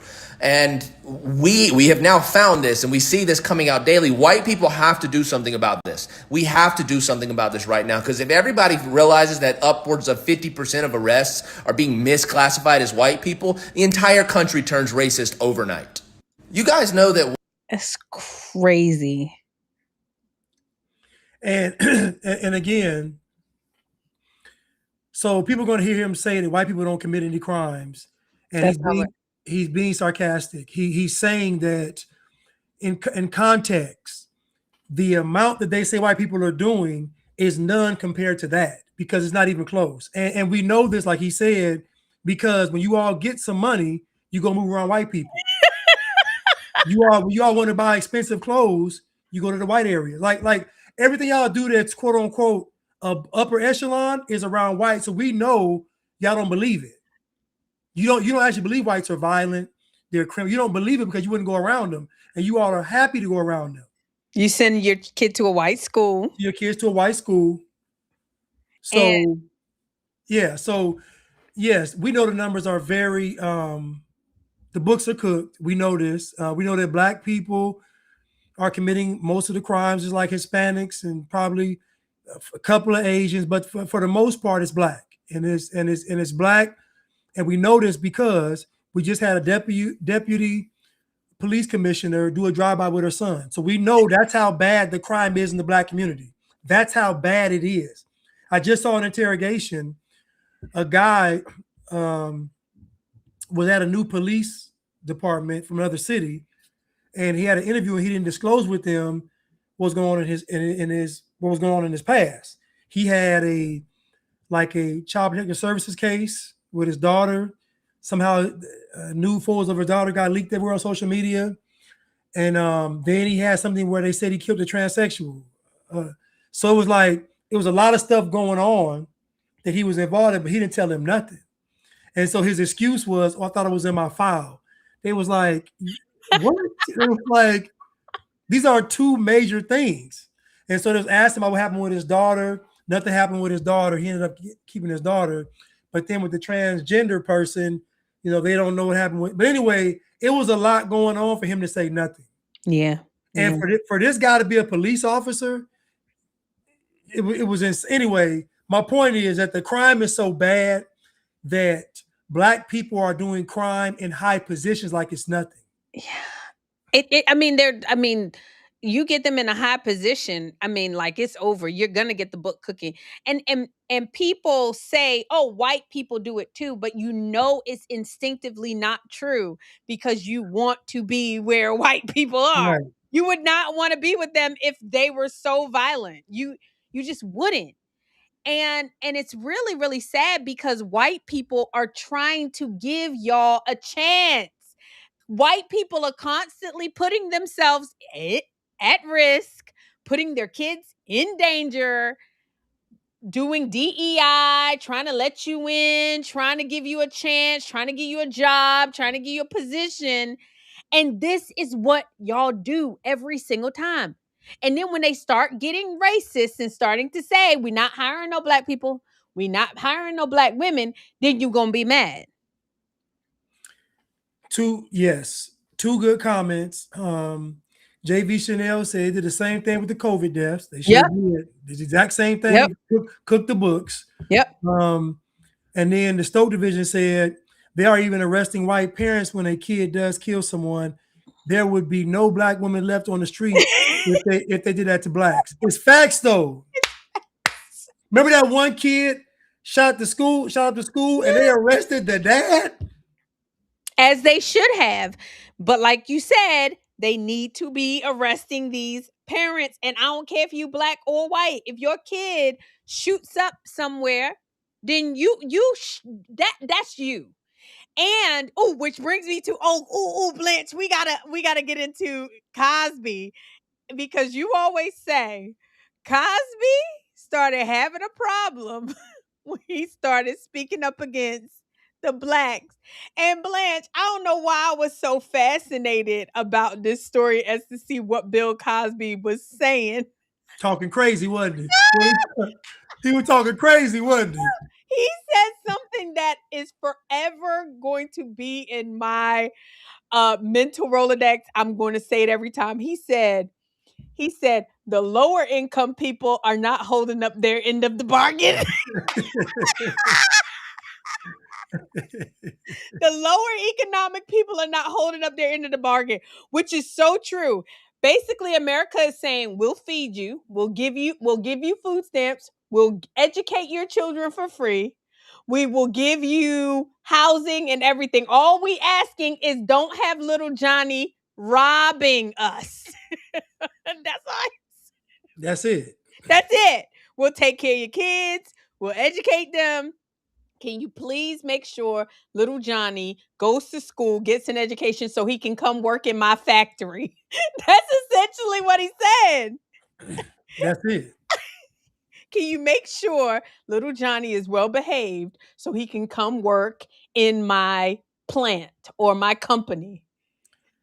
And little did he know that was going to cost him. Bill Cosby got thrown in prison behind that. Oh, yeah. Oh, yeah. He got thrown in prison behind that. I thought it was awesome. I thought that was awesome. He was going on tour doing that too. He went on tour. They got him though. Where was the lie, Blanche? It wasn't no lie. That's why they had to get him. Because he black, he supposed to lie. He wasn't lying. They saw you. Oh, you out of pocket. Oh, you ain't gonna lie? Okay, we got you. Oh my God.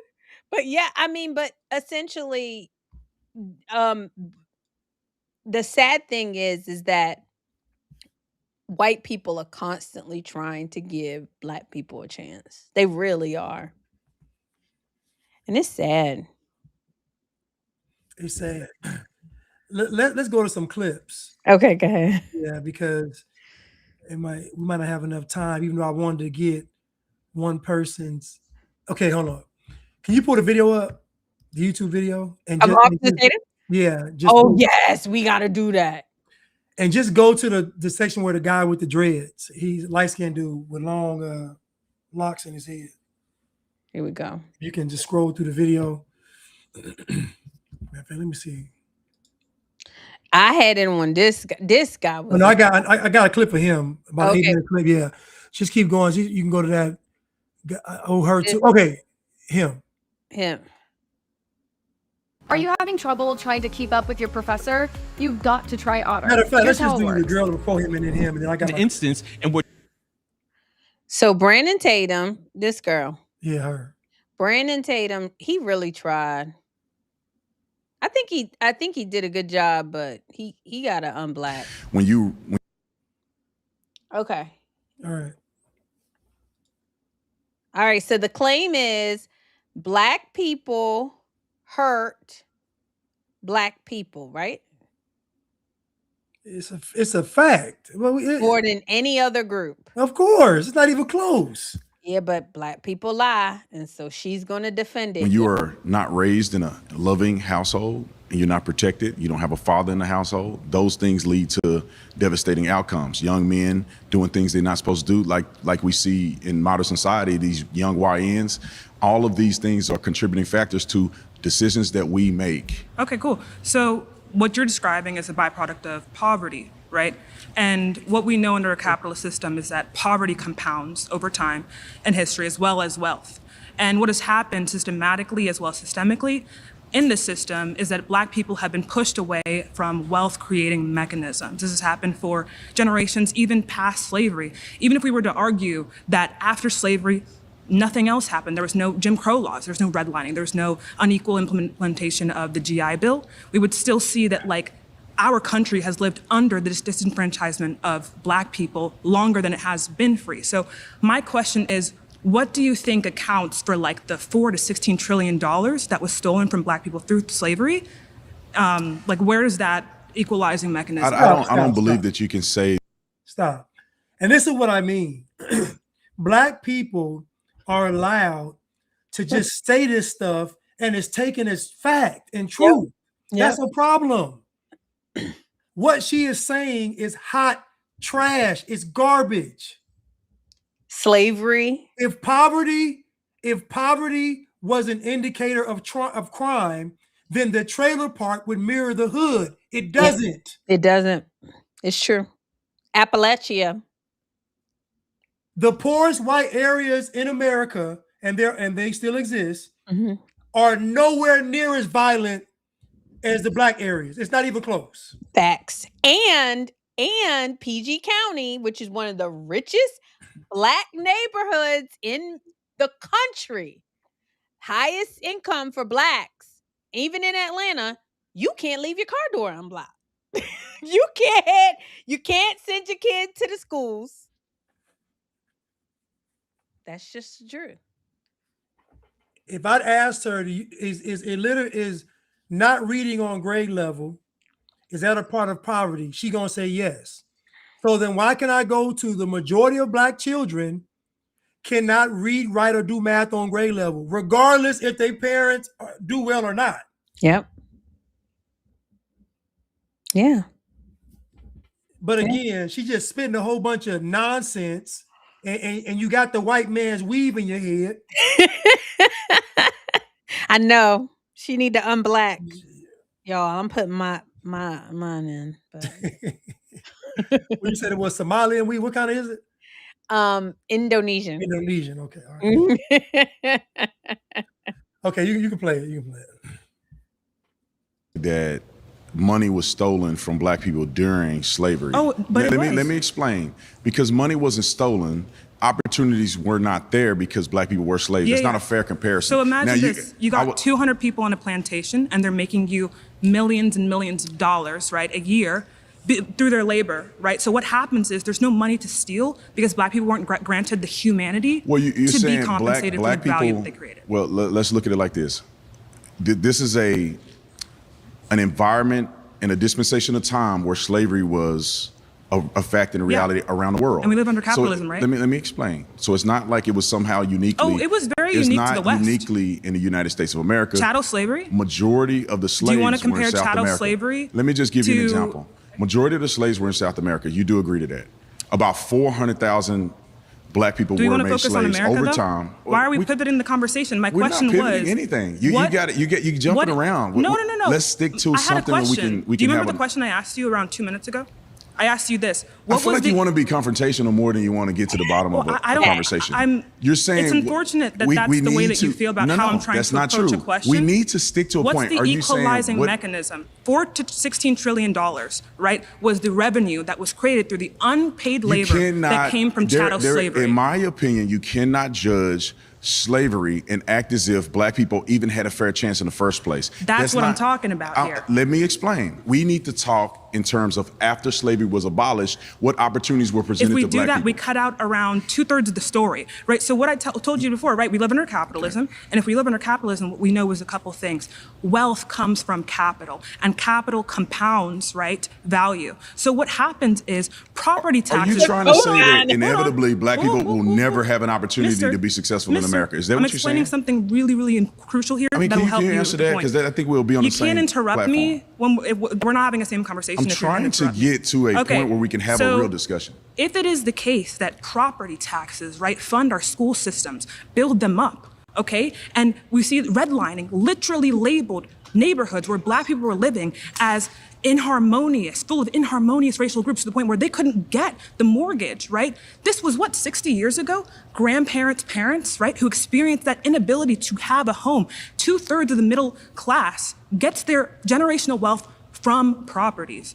Where's this equalizing mechanism? Why do you expect there to be a similar playing field? Okay, I think we're going to go in circles if we go back in time. What mechanism? Oh, we got to. I'm saying that we're going to get to a standstill. What mechanisms are in place today that prevent you from having the same financial success as anybody else in this country? Does inheritance exist under capitalism? I'm giving you, No. I'm asking you to answer this question. Because I've asked two questions now that were ignored. What mechanism in place currently prevents you from being financially successful as anybody else in this country? The continuity of private property, right? So I'm answering the question. Are you not allowed to own property?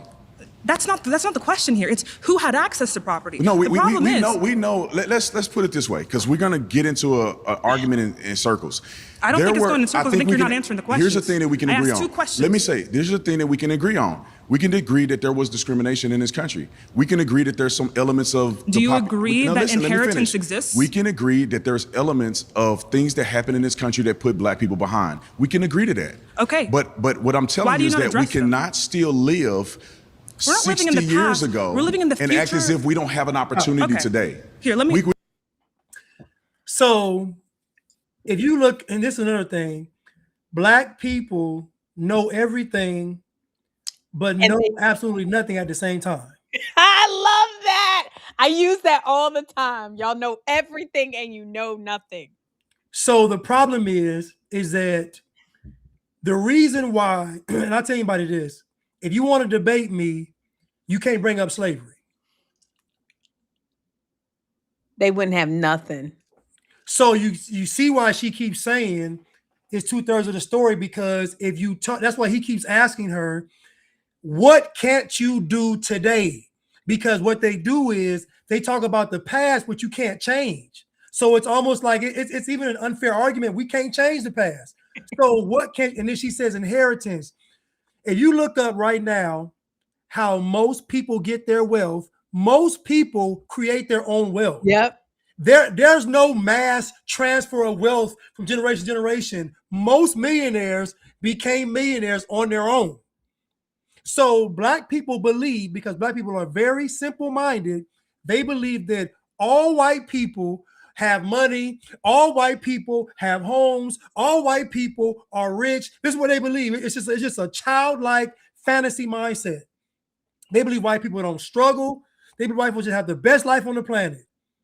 And I'm like, if white people are the majority in the country, then that means whatever is wrong, they're the majority. Now, it's funny. They love the stat when it comes to white people do this the most, but they don't talk about the other stats, though. Yeah. When it comes to poverty, when it comes to not having a home, when it comes to bankruptcy, when it comes to all these things, they never talk about none of that stuff. This girl's basing her whole argument on she can't be successful because her raggedy parents and forefathers didn't pass down any generational wealth.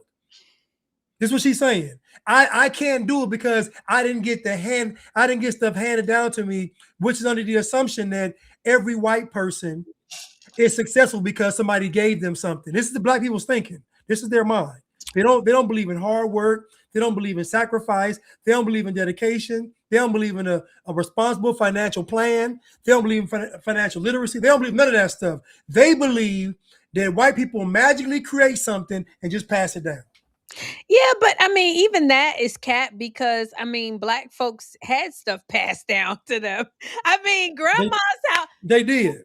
Big Mama's house, Big Mama's brownstone in New York City would be worth $1 million today had y'all not sold it. Y'all sold it.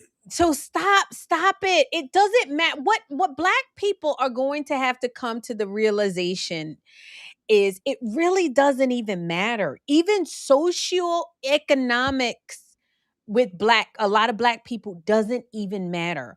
A lot of your rich black people, their kids are robbing and stealing and creating hell for the community. So she's saying chattel slavery. Okay, sis. Like he said, there was slavery over in the West Indies. And then she had to one up, but chattel slavery. What does that even mean? And how did chattel slavery affect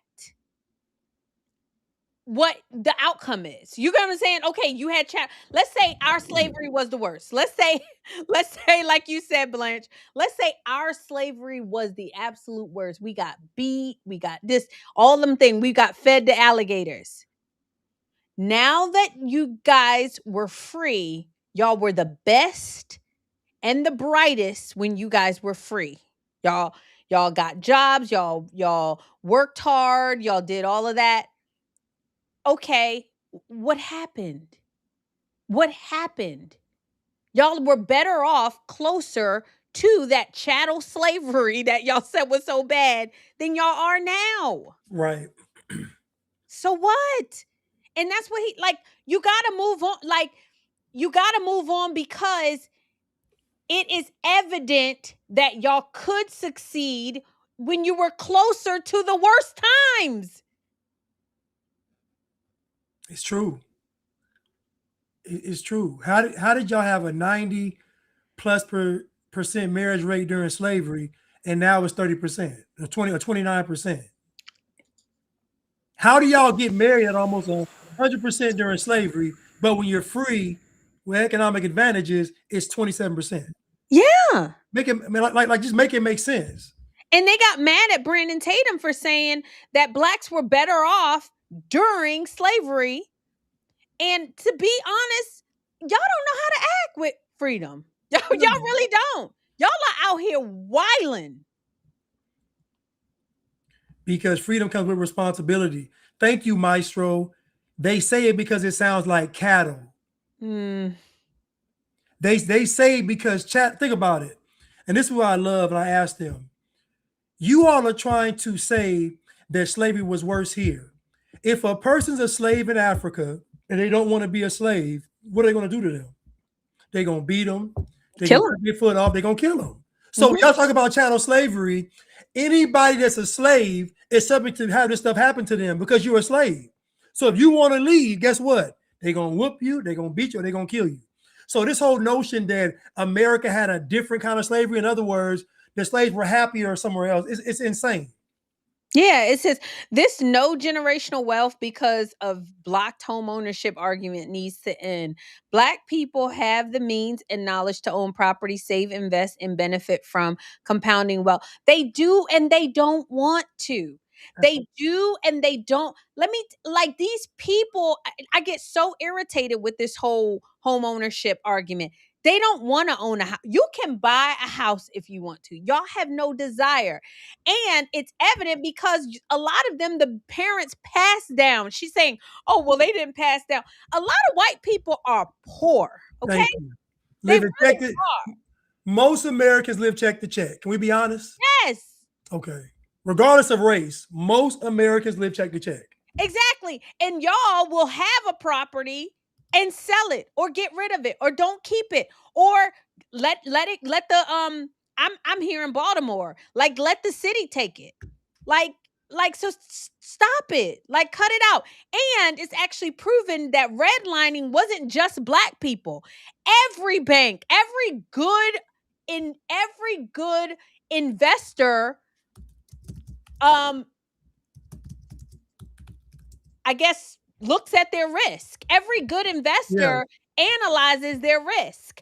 And redlining was one of those things where they said, hey, you're most likely to not get paid back. Hey, you're most likely to have crime in that area where the resale value will go down.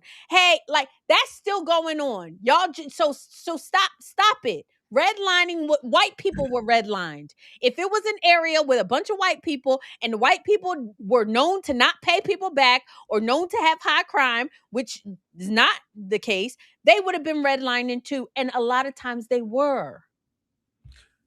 Listen, an Italian man had to start the Bank of America so that they can give loans to Italians.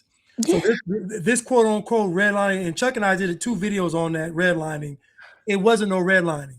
No, it wasn't. Listen, you all, we know that people that are poor, they are financially irresponsible. Yeah. It's not about race. Yeah. People that are poor usually have poor spending habits. They don't believe in saving. I think Matt put in the chat that they'll sell quick, instant gratification. This is the mind of a poor person. As a matter of fact, I want to say this right now before I forget. We have the parable of the talents. Yep. Black people are the guy that buried the talents. That's black people. Yep, it's true. That's black people. Because black people are pulling in almost $2 trillion a year. Y'all are talking about you're insane. Yeah. You're pulling, name me somewhere in the world where 40 million black people are spending $2 trillion a year. Show me where is that happening in the world. Please show me. Nowhere. Black people make more money than most countries in the world. Facts. Black people in America collectively generate more money than most countries in the world. Yep. And y'all are talking about chattel what? Yeah. Yeah, and just nobody's buying it anymore. Like, and I feel bad for Brandon Tatum because he's sitting here listening to her. You know, you got to respect black women. And he needed to say, sis, you're a fool. You are a fool. All of these people on here on this panel, God bless Brandon Tatum because they are dumb. Can I give you a stat, please? Sure. In 2024, 50% of black people owned a home. Yeah. 50%. So sad. In 2025, 46% of black people owned a home. It's going the wrong way. But I'm saying 50% home ownership don't mean racism. Nope. Like if it was 10%, you might have an argument. If it was 10%, you might have an argument. But 50% home ownership means that a lot of folks, that means 1 out of 2 Black people owns a home. So that means that ain't racism, that's choice. That's more choice than racism. If 50% of y'all own a home. Now you can't explain to me in a court anywhere how you want to explain systemic racism when half the people own a home. I wonder what I wonder what white people are. No, or just America. Yeah, in America. Let me see. I think it's less than I think it for the first time it was like 49% for the first time ever. Let me see. It's going down because the priorities have gone down. Okay. U.S. home ownership is at 65%. Okay. 53% of individual adults own a actual title to their home. Okay. Okay. So 65% of households, the standard tracking metrics of U.S. Census showing the percentage of properties occupied by the owner. So let's just say, to be fair,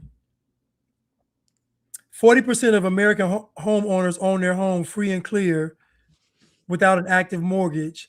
So based on these numbers, Black people, if we just say people that actually own their title to their home is 53%. Yeah. So Black people are not far off from what the national average is for home ownership. They're just not. Yeah. Yeah. They're just not. So yeah, what she's saying is just she just lied. She lied. Lied. She just what Black people lie. You want me to keep going? Mm-hmm. Or you want me to fast forward? You can fast forward. Because they to this guy. Because he looked, I just saw him. I said, okay, he might be real stupid. Oh, you got to get that brown jacket guy. I got to listen. I got a whole clip for him. Oof. Guys, we do have to pause. You've been voted out. Thank you. If you would like to be the next debater, get to that chair in 3, 2, This girl 1. is silly. Peace, brother. What's up, brother? So we were talking about black on black crime. Yeah, we can address that. Black on black crime is a myth. Human beings create crime based off where they're at. In the 90s, there was an opioid epidemic, specifically Oxycontin. This was white drug dealers selling this medicine to white fiends. Okay. Over 80,000 people in the year 2023, according to the CDC, overdosed from opioids. That same year, 31,000 people overdosed from cocaine. Now, a portion of those cocaine users were likely Black people who were on crack. However, more than twice as many people overdosed on opioids that were white drug dealers selling to white fiends. However, in no instance did anyone come up, a policymaker, and say that this opioid crisis was white on white crime. However, when Black people engage in crime based off where they're at, the government uses it as an excuse to overcriminalize them in a way that white communities are not criminalized at all. I disagree. Stop. What? Hold on. How did Chris Rock say in Rush Hour? What the hell did you just say? you saw his brain working overtime. You saw his brain. He was like, 80,000, 34. His brain was about to explode. And opioid crisis is not white on white crime, sir. Just like neither is, which I mean, one could argue that Black people selling crack to their people is black on black crime. That's not what we talk about, sir. Okay, how about this? Okay, show me how many homicides were linked to the opioid epidemic. Probably committed by Black people. How many white people were spinning the block because somebody didn't have their money for their dope? Definitely was probably done by black people. So we know in the crack epidemic, it was a war zone. We Yeah, know this. it was sad. So what he's leaving out is when white people do drugs, he said overdose. That means they go die by themselves. They overdose on the drug alone, and then keep in mind, an overdose don't even mean death. You can overdose and still live. Yeah. So those numbers are all compiled of those that died and live anyway. But white people are overdosing. They're not spinning the block though. They're just going and overdosing on their own. When black people do drugs and sell drugs, whole communities and families get destroyed. People are going to die. So he said, no such thing as black on black crime. Sir, black men are accounting for 60% of the homicides in the country. What are you talking about? Black people are dancing in clubs to songs talking about killing each other. What are we talking about? Yeah. Black people celebrate. Hold up. The homicide is so rampant in the black community that black people will make songs about it. They'll make dances about it. They make movies about it. Matter of fact, you can't get a black person to movie theater unless somebody getting smoked. It's true. You can't get a black person to watch a TV show unless somebody getting killed. You can't get a black people to even watch it. So again, sir, what he said was just a total disingenuous lie, talking about some white people ODing. When we talk about white on white crime, black on black crime, he talk about opioid crisis. We're talking about the homicides and the assault. We're talking about what George Floyd did. George Floyd overdosed and put the gun to the pregnant woman's stomach. He did. Yes, he did. He did both. He did. It's crazy. It's crazy. And Officer Tatum, God bless him, because I just wouldn't have been able. I would have just bust out laughing because they just lie. You just lie. I agree with you because I don't think that anybody's saying black on black crime necessitates a police response. People point out that black people disproportionately, or I'll say to a higher degree per capita, kill each other more than any other group. It's not accurate. That is 100% accurate. That is 100% accurate. Anybody can fact check that. We kill each other at a higher rate. Stop. Not true. Stop. Not true. Stop.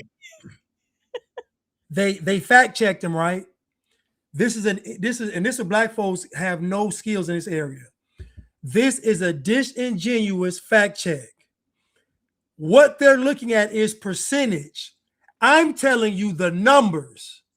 Yeah. So if there are 10,000 homicides, black people account for 6,000 of them. Now we know the percentage is going to be the same because whites kill whites, black kill black. Yeah, but the numbers aren't the same. Black men make up 6% of the population, but they account for 60% of the homicide. It's not even close. Yep. What are we talking about? This Jubilee fact check is so disingenuous, and so but black folks can't even their minds can't even get this far. They was fact checking Brandon the whole time, and they were wrong. Like this fact check has been trash, y'all. They're trying to compare white on white crime to black on black crime. We're talking about the amount.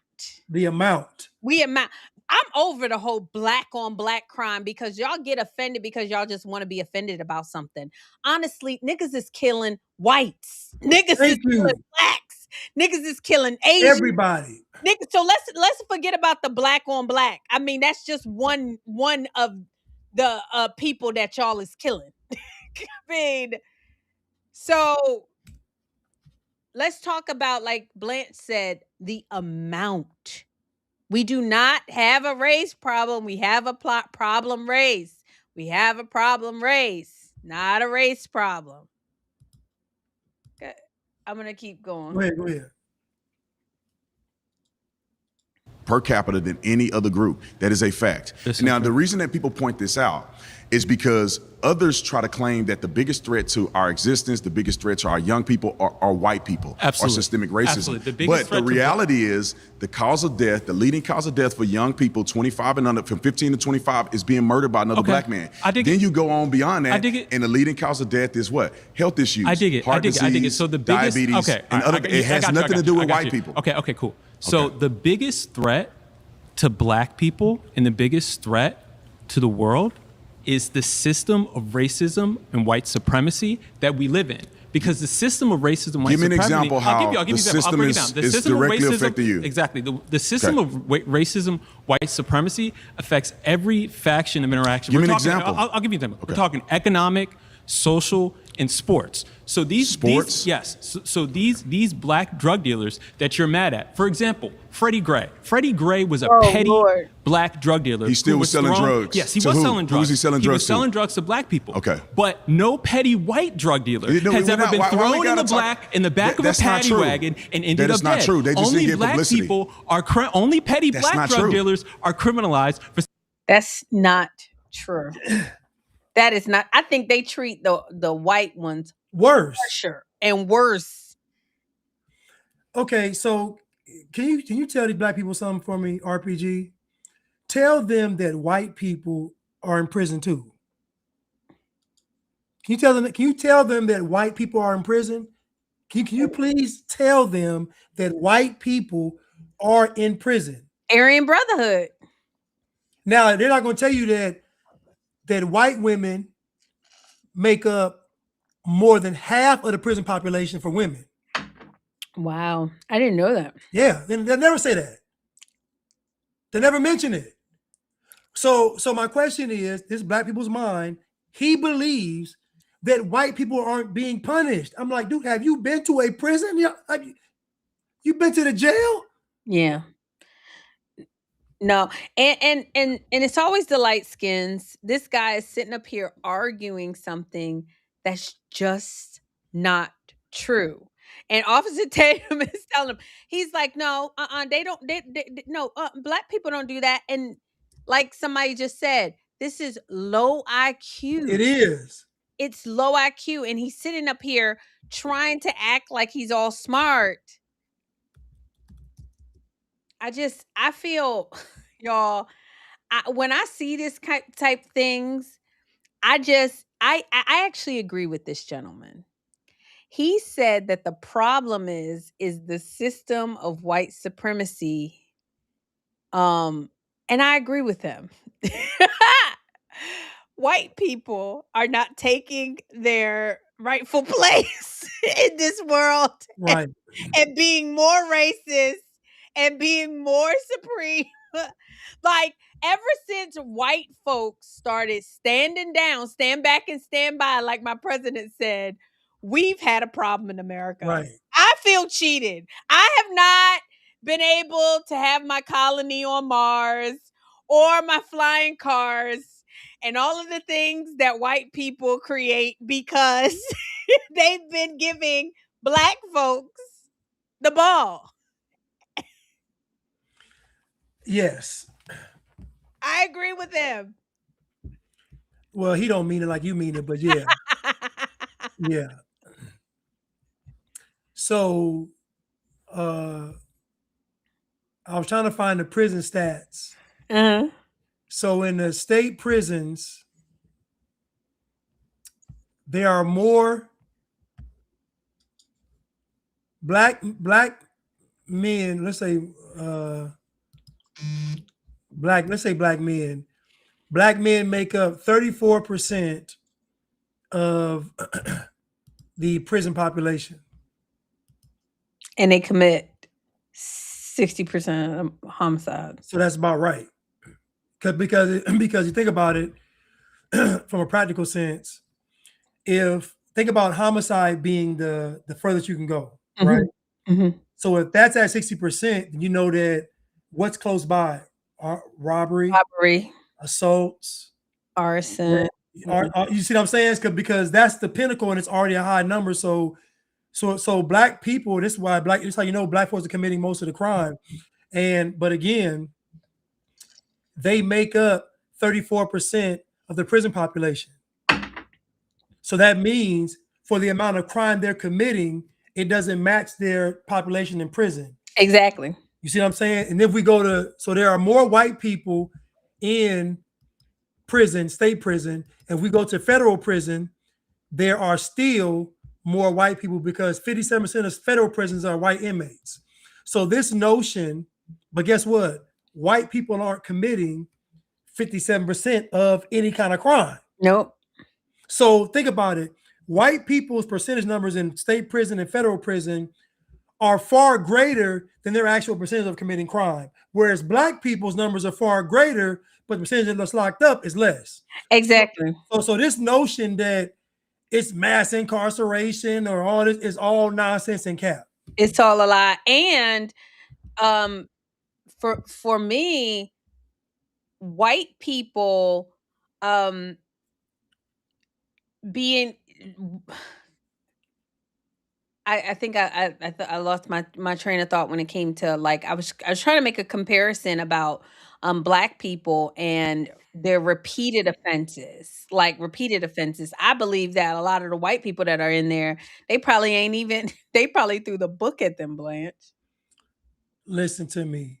If you are white and you've been arrested in the past since Obama been in office, you get but they throwing the book at you. Unless you, yeah, and I mean, and honestly, I don't even believe a lot of those numbers because we just saw that was cooked. That's what I was trying to say. I don't even believe those white stats because it was cooked. Could be. Listen, because they could be calling inmates white too, right? Exactly.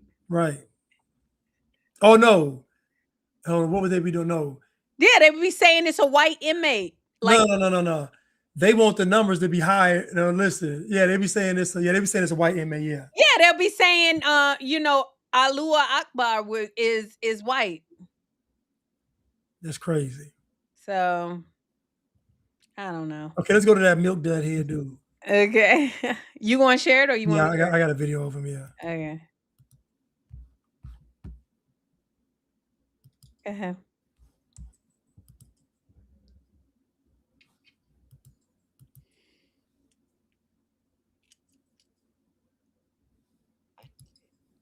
Blanche in his Confederate shirt. I heard Nick Fuentes talk about the Confederacy. He was like, he said, I hate the Confederacy. He said because they wanted to keep the blacks here. He said Lincoln wanted to send them back. How you doing? Good. Let's have some fun. Then he starts with, let's have some fun. These black dudes are so disingenuous with shaking his hand. And listen, black folks don't listen. They want to spit on this man's face. I know. All this handshaking and being polite. This is not how black folks are. This guy got nasty. Oh, he got nasty. Oh yeah, he got real nasty. Hold on. It says, thank you for the $5 super chat. People can't be knowledgeable about everything, but they can be knowledgeable about their own ignorance. Thomas Sowell. Wow. Maestro Music, thank you. Thank you, the Stoke Division, and thank you, Maestro Music. The murder rate is higher for us. Do these people think police officers are ignoring dead bodies when a white person murders someone? They do. Yeah, they do. They do. These people are fools. Yeah. Go ahead. How you doing? Good. Let's have some fun. I want to approach this from a place of curiosity because the thing that troubles me about a lot of the way you structure your arguments is that it seems to suggest to me that you perhaps believe that there's some moral deficit that black people have that inclines us to commit more crimes. I don't believe that. I guess my question is, what do you think that moral lack is? I don't really think it's I don't think it's a sweeping generalization that every black person somehow is born inherently evil or inherently a criminal.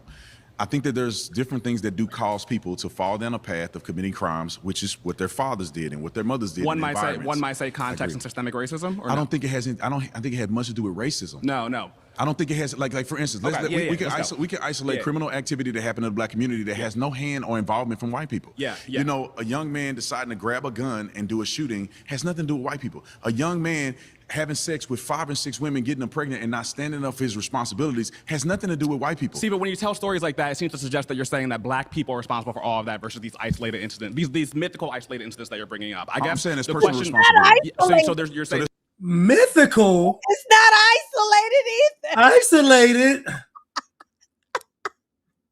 70+% of the black children grow up in a single parent household. Baby daddy culture. Baby daddy exists from black people. Baby mama, that's black culture. We made a whole song about it. B-A-B-Y-M-A-M-A.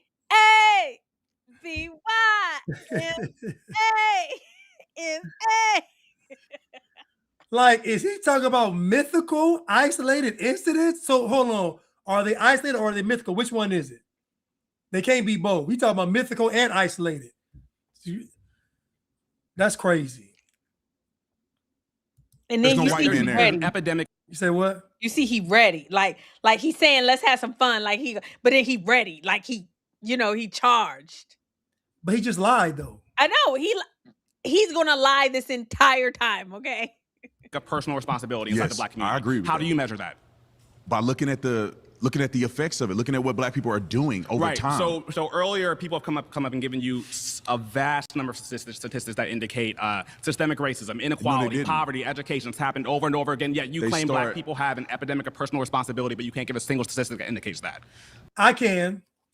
The majority of your children cannot read, write, or do math on grade level, and you all have never marched or protest for that. Facts. You all are accounting for 60% of the homicides in the United States. You never marched or protest for that. Facts. You all are accounting for 40% of the abortions. You never marched or protest for that. You all have the worst health when it comes to cancer, diabetes, and heart disease. No marching, no protesting. So we got stats. If you want stats. Yeah, but that's systemic. That's not personal accountability to him. And it's so sad that Officer Tatum, he's still black, that he just like, bruh.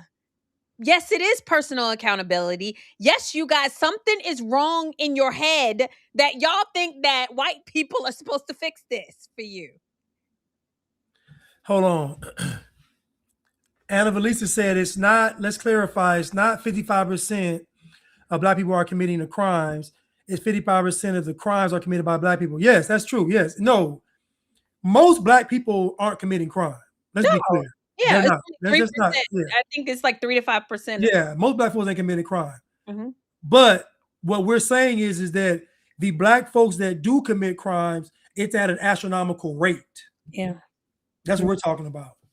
Yeah. Well, I mean, so I hear what she's saying, but think about it. Like the bigger stat is 3 to 5% of the of the population is committing all the crimes, and most of those people are black. Yeah, that's the truth. That's a really bad stat. It is. So go ahead. But you have an epidemic of personal responsibility. You see the outcomes. Is it the rap music? If that's one indicator. Yeah, it's rap music. It's rap music. Let the bodies hit the floor. Who wrote that song? Let me give you an example of why this is different. Let me give you an example of why this is different. Come on, let's talk about rap. And I'm gonna tell you how it has a negative effect on black people. Yeah, white people actually listen to rap music way more than black people do. They purchase it more. Mm-hmm. But black people are living the stuff that's in the music. Mm-hmm. White people fantasize of what it may be like to run up on your op and shoot somebody and kill them and go to prison. Bars. Come on. And selling dope in the hood to your own people. Yeah. Black people are living it. It's a reality. And it's reinforced. You cannot tell me that that's not a form of brainwashing. I've listened to a lot of rap music. You know what I've never done? Shot up a school. What does a school guy do anything? I think you try to create this image. Are you saying that there's no? This is what I mean by you seeing. How many children have been killed from drill rap music versus how many children have died in the school shootings? Exactly. How many black children have died from songs, literal diss songs? How many people have died from this person dissing this person, from this person dissing that Julio, his death? It's about 50 people dead throughout that whole beef. About 50 people. So I'd ask him, how many people have died from drill rap versus how many children have died in a school shooting? I want you to do the math, do the comparison, please. Yeah, but it's not, but it, like, the argument is false, and Brandon Tatum actually talks about it, but they always want to talk about school shootings. First of all, more black people do school shootings.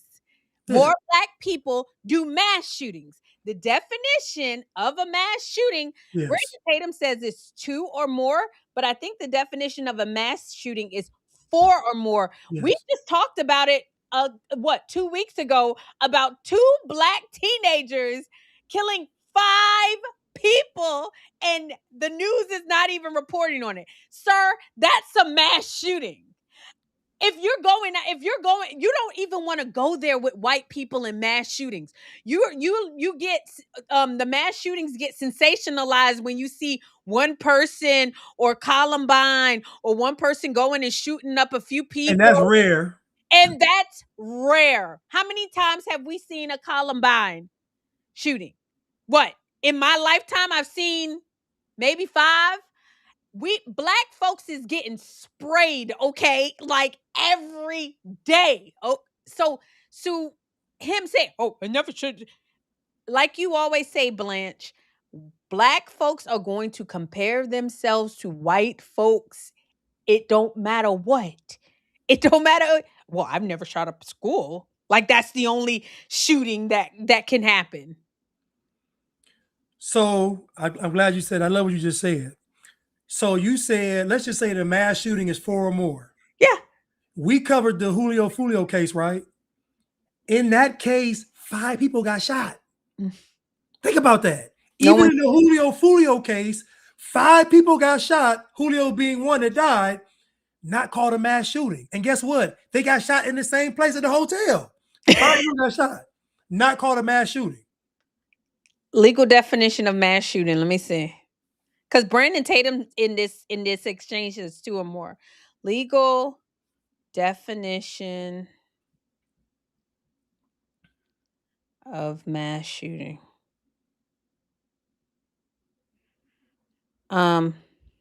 Legal definition of mass shooting.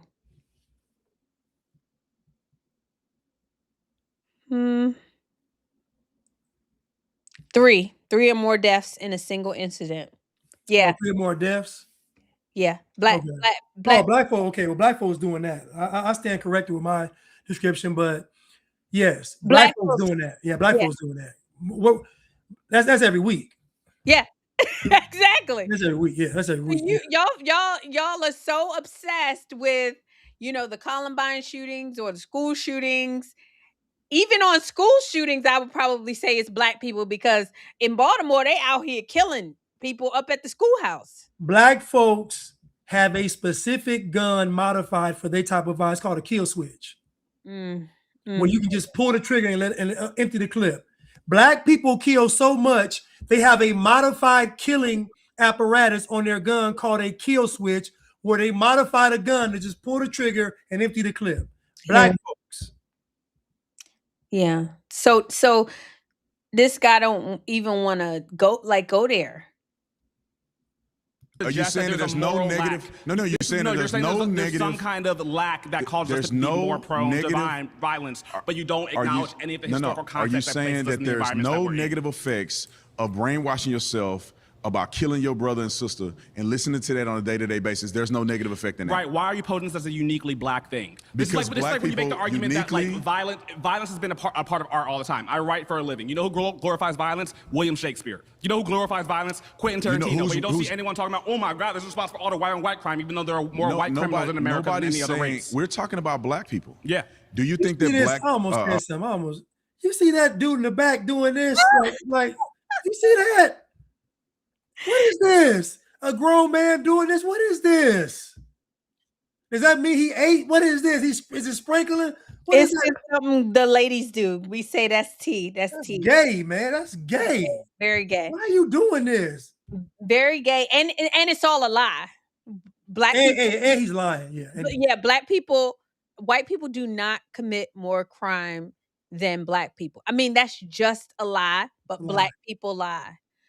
What I will say is Officer Tatum, I think is being very kind to him, and he's looking for a moment. Like he's looking for a moment. And then he says, William Shakespeare glorifies violence. Mind you, William Shakespeare is one example when we could literally go in the last couple of months all the songs and singers that glorify violence. Like y'all don't want to y'all don't want to go toe to toe, You blow don't. for blow, round for round. The problem is conservatives and white people, they want to save y'all's feelings.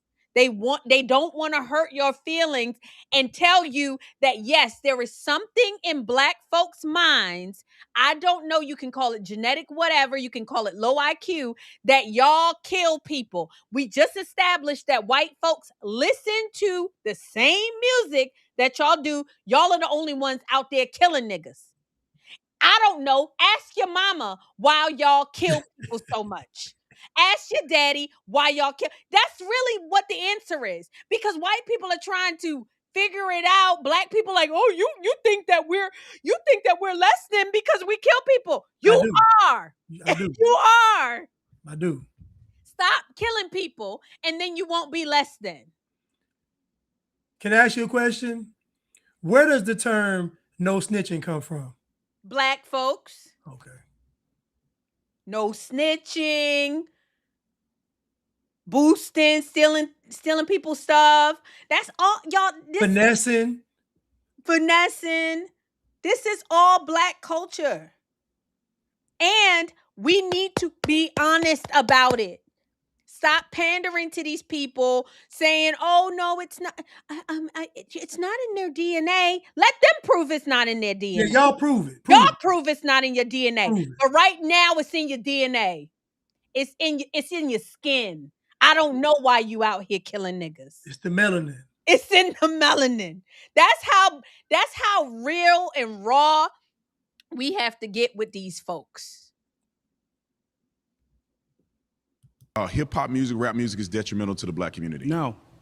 You think it has no effect on the psyche of a young man listening to that every day? No. It's that simple. I disagree with you on that point. I think here lies the problem. How would you validate Because that? How would you prove that? Well, what can be proved is a correlation between poverty and crime, and that can be traced systemically through history. And this goes back to all of the arguments we've made about wealth accumulation and how black people have been prevented from having that. Now, how can you associate that to white supremacy? How can I associate white supremacy and generational poverty? Do you think wealth is inherited? In part. Yes. So do you think poverty is No, inherited? it's not. Who are successful in this country? No, listen, man. Listen. Listen. Black people are like women. They want to take the anomaly and make that be the standard. No. Most people that have wealth get wealth in their lifetime. They're not getting stuff handed down to them. That's a myth. That's something black folks made up. Black people got houses passed down to them. They either smoked the house or they sold the house. Yep. Period. Black people sold their homes. Nobody came and took them. Black folks sold their property because they wanted quick money. Black folks wanted to stunt, wanted to floss, wanted to dress nice, wanted to ride Cadillacs. Black folks wanted to show off and they didn't want to build. Yep. Stop doing this. This is nonsense. We all know how black people are. Stop. They had a whole documentary, How to Sell to the Negro. They said the Negro would be offended if you offered somebody a discount, something that was cheaper. They would get they wanted to pay. The Negro insisted on paying full price. The Negro insisted on paying full price. Yeah. Yeah. Yeah, and we got to be honest about it. Like, no, it wasn't passed down. And even if it was, like, everybody talks about President Trump and they say, oh, that he was given a loan. He's like, I was given a loan that was a fraction of what I made. He said, my dad gave me, let's say my dad gave me $50,000 or 50. Let's say my dad gave me $1 million. I turned it into $1 billion. So shut up. So shut up. Shut up. If I gave y'all $1 million, look at the $1 million lottery. Look at lottery changed my life. So black folks can't even win listen, black folks can't even win the lottery. Y'all be killing. They had to change the law in Georgia because people win lottery. Y'all was kidnapping folks, killing people. They had to, now it got to be anonymous. It had to be anonymous because of black people. Yeah. Yeah, the crime committers. Y'all are the crime committers. I'm sorry. What did Maestro say? Maestro said, thank you for the super chat. It says, this is an example of why it's necessary to challenge anti-racism and equalism directly. If not, you don't have a strong defense against the far left. Exactly. And yeah, you gotta boss up. You gotta say it with your chest. And I'm not correcting Officer Tatum. I understand that the platform and what he's doing, but you can't play with these people. You can't play with them. It's not up to white folks to figure out why black people commit most of the crime. It's y'all job to figure that out. You figure Lock it out. them up. Let them think about it while they're sitting in a damn jail cell. You think about it. You figure it out. And make sure you got sweat equity to go with it too. While you working on the plantation. While you working on the plantation, that's what you do to children. You go in the corner and you figure out what you did and why you did it. I don't sit there and figure out why my kids did something. You do something wrong, you get punished. Period. That's it. Carmen did a video and Carmen said, black people need constant supervision. And it's true. So sad. Black people have to literally, and what Andrew Tatum and Myron Gaines said this too. He talked later on the show, on the Fresh and Fish show, and he said when black people were quote unquote the most oppressed, they had the best outcomes. Yes. And so she was like, so do you want us to be oppressed? He was like, no. He was like, the reason why is because he was trying to let her know it was because you were family centered and you value community, you value family, you value economics, you value education, like you value these things, and now you don't. Anyway, my point is that and you knew those white folks wasn't playing with you. They didn't like you, so they were for a reason to like you. That is the main part of this. The overarching theme is these white folks wasn't playing with y'all. So you knew that you had to do this to keep your head from not being knocked off. And guess what? You got better results. Can we go back to that? Bring it back. Bring it back. Country do not get passed on generational wealth. A lot of people who are very successful came from nothing. I would argue that almost every black person who is successful came from nothing, which is an example of why capitalism works. Yeah, okay, so I went to one of the most conservative high schools in America. It is a very alluring and deceptive delusion to believe that because you live in circumstances that are different from the rest of black people, that somehow you are special. What do you mean? You're saying that if you work hard in this country, this is the way earlier that you suggested, work hard, like, oh, here's my example of someone who escaped poverty, and that means that everybody has access to that. No, I'm not saying not every white person has access to. So then you acknowledge that there are forces that operate against black people that are unique to black people. And where do those come from? I think a lot of it comes from the actions of black people. The epidemic of personal responsibility that you can't indicate how. Are you telling me? So are you a successful man? Consider like I'm doing my thing. I'm doing my thing. Yeah. Okay. Did you go to school? I got incredibly lucky. Are you educated? I got incredibly lucky. Are you educated? Yeah. Okay. What decisions did you have to make to get to the point that you're at? Okay, we want to talk about education. We want to talk about the difference in funding between schools in black neighborhoods and white neighborhoods. Funding. No, he asked you a question. He asked him a question, but Brandon Tatum is still trying to reason with this lad. This man said, I got lucky. So you mean to tell me when you were taking a test, or you mean to tell me you were DEI? Because that's what luck means. Luck means you got here by chance. So that means you didn't earn it. So are you saying that you didn't earn to be a writer? You didn't earn to go to college? What are you actually saying? Because if I said, you're going to get mad. If a white person says you're lucky to be here, you're going to call them racist. But when you're arguing with Tatum, you're going to say you're lucky. I just happened to pop up one day and I'm a college graduate. And he said everybody doesn't have the same opportunities. You mean the dude that came on the banana boat is able to make something of his life and black folks can't?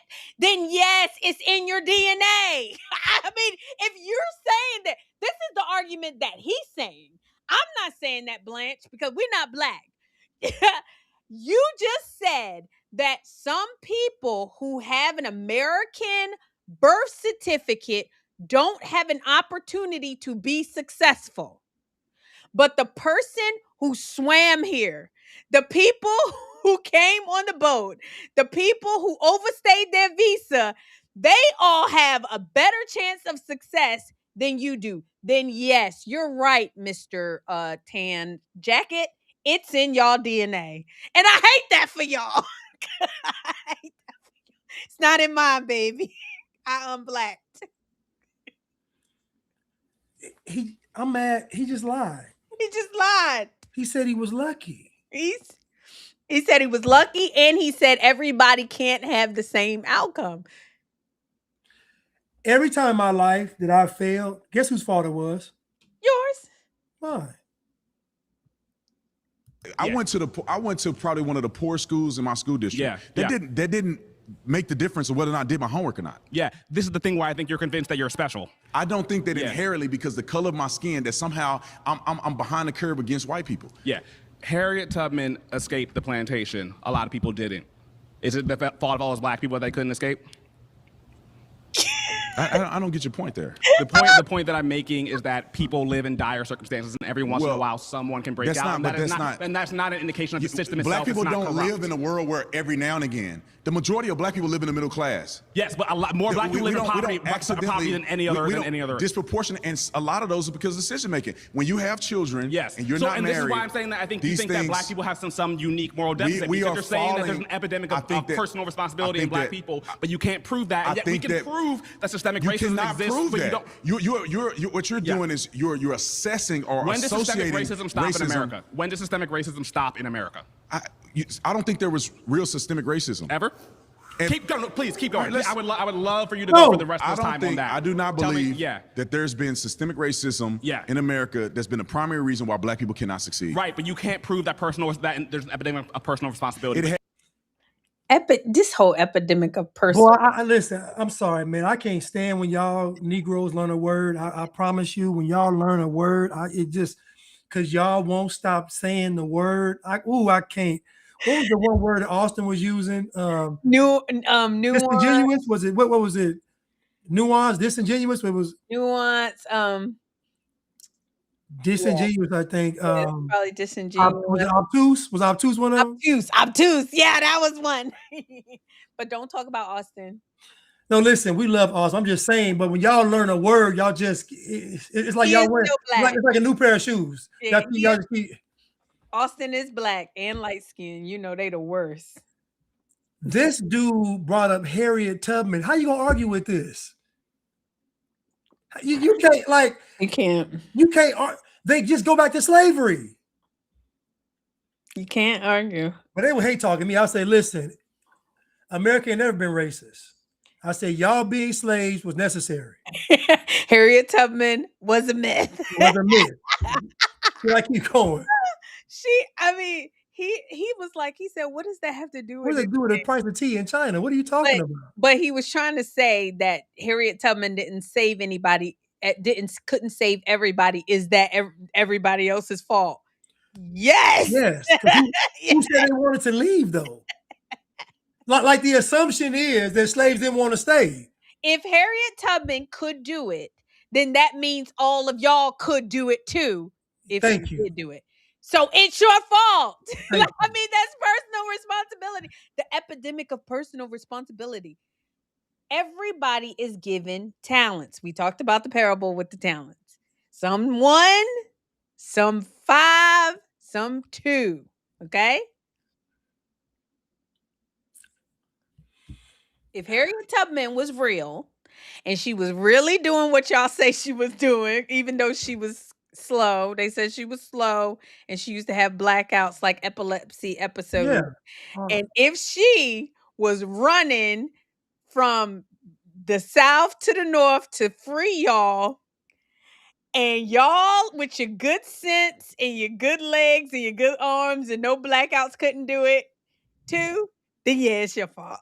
So in other words, what she's saying is that imagine a special ed student leading y'all to freedom.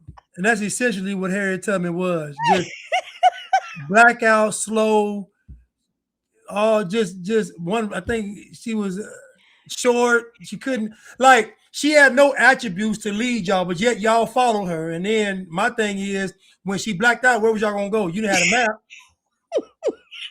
Y'all couldn't read. So if Harriet Tubman fell asleep, what was y'all gonna do then? Anyway.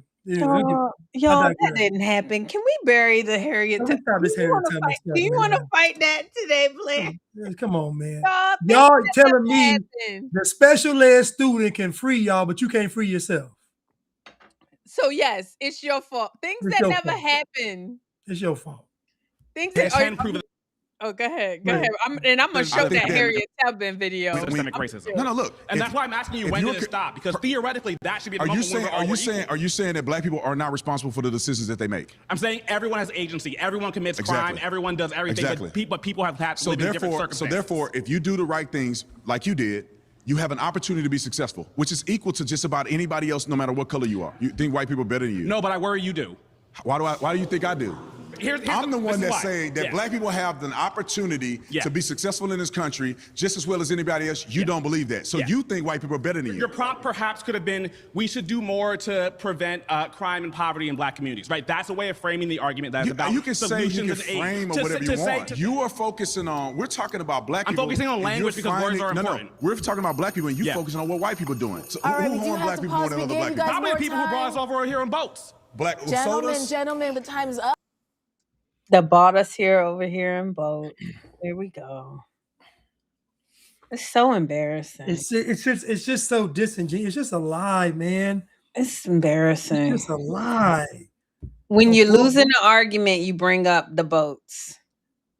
Between the homicide, the abortion, the literacy rate, the bad health, what are we talking about, man? What are we talking about? They can't. I mean, and honestly, I don't know how y'all are going to ever combat these black folks until y'all start just getting brutally honest. You ain't even got to lie like they do. Just start telling them the truth. I'm sorry. You know how the conservatives really want to do this with the transgender. Sorry, you're a man. Yeah, it's the same thing with blacks. Yeah. You got to do the same thing with the blacks. So that never happened to you. It never happened. You're lying. Harriet Tubman was a lie. A lie. Y'all gotta. I mean, systemic racism is not a factor here. It's not. Sorry. Systemic racism has never been a factor. Why? Because slavery wasn't about race. Yeah, it wasn't. It wasn't about race. So systemic racism is never existed. And I'm going to say this again. You all are proving why slavery was necessary. You prove it in real time. Yeah. Yeah. Every time. Every time. You mean to tell me it's mandatory for children in America to go to school? For free. For free. And there's libraries in every neighborhood. But the majority of black children can't read, write, or do math on grade. Think about that. It is mandatory for a child to be educated in this country. And the majority of black children cannot read, write, or do math on grade level. So what does that tell you? The white folks said, we're going to make it a law. We're going to do what nobody else does in non-white countries, which is make it mandatory for y'all to be able to be educated, have somewhere to stay, have medical attention, and have some type of finances through these programs, socialism. So white folks said, we're going to make sure that y'all are treated holistically. And then all of that great treatment, black folks still killing each other, still having abortions, still dying from diabetes, heart disease, still can't read or write, do math on grade level. Like everything that white people have put a barrier to prevent you from harming yourself in doing, you all still do it. Yep. And guess what? There's homeless people right now. If they go to the hospital, they got to treat them. Somebody off the street goes into the hospital. I see all the time. You go into a building, homeless person be like, they just fall on the ground. They call the ambulance. They start treating them. This is standard in America. Mandatory. Yep. And you mean to tell me, with the most access that we've ever had in the history of humanity to technology, to money, to everything, Black folks are still talking about slavery? Yeah. Somebody said free lunch too. It's true. I mean, y'all, it's just And free lunch in the schools and free breakfast. They get breakfast too. yeah. Yeah. And I mean, now they're getting, like you saw, they're getting the summer lunch. So like they feeding the kids during the summer. So what do the parents do? So to teach, that's why I never, Blanche, I want to cringe when I hear people say, oh, the public school systems need to teach the kids how to budget. So what do they need to breastfeed the kids too? Like what do you do? If the public school system is supposed to do all of that, first of all, everybody don't have the same kind of values about money. Everybody don't have the same kind of work ethic. Y'all are trying to make like equality. Y'all don't want equality. Y'all are trying to fit square pegs into round holes, and it ain't happening. You can teach a kid about money, but if her parents don't exhibit the same values, then it's a waste of time. And America they keep trying and trying and trying with the Blacks. They do. They really do. They're trying to teach y'all home ec, teach you how to cook. They're trying to teach you auto parts, teach you how to work. They're trying to teach everything. No, teach yourself. Teach your kids. These are your kids. You feed your kids during the summer. The taxpayer feeds them all school year. You feed your kids. And it's just becoming a socialist country. I hear conservatives saying this, Blanche. Oh, well, we just need to do more for the kids. No, we don't. Get it how you live. Get it how you live it. I like Darwin. Didn't he say the Yes. survival of the fittest? Yes. That's what I like. Because I want y'all to put this king and queen, God and goddess theory to the test. Exactly. Talking about y'all kings and queens, but you can't get over slavery. That happened 200 years ago. That you never experienced. Here we go. Hold on. You got to see this. Hold on. I'm going to show you 2 clips and then we can be done, Blanche. But they have got to see this. And y'all can get mad at me. Uncensored speech that got everybody talking. Ladies and gentlemen, the lower economic and lower middle economic people are not holding up their end in this deal.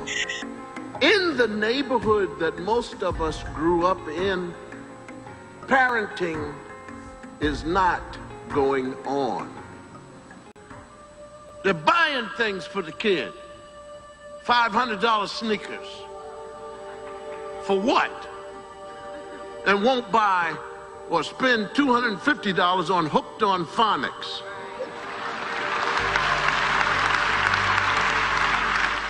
Now look, I'm telling you, it's not what they're doing to us. It's what we're not doing. 50% dropout. And look, we're raising our own ingrown immigrants. Brown versus the Board of Education. These people who marched and were hit in the face with rocks and punched in the face to get an education. And we got these knuckleheads walking around, don't want to learn English. I know that you all know it, but I just want to get you as angry as you ought to be. I can't even talk the way these people talk. Why you ain't where you is, go back. I don't know who these people are. And I blamed the kid until I heard the mother talk.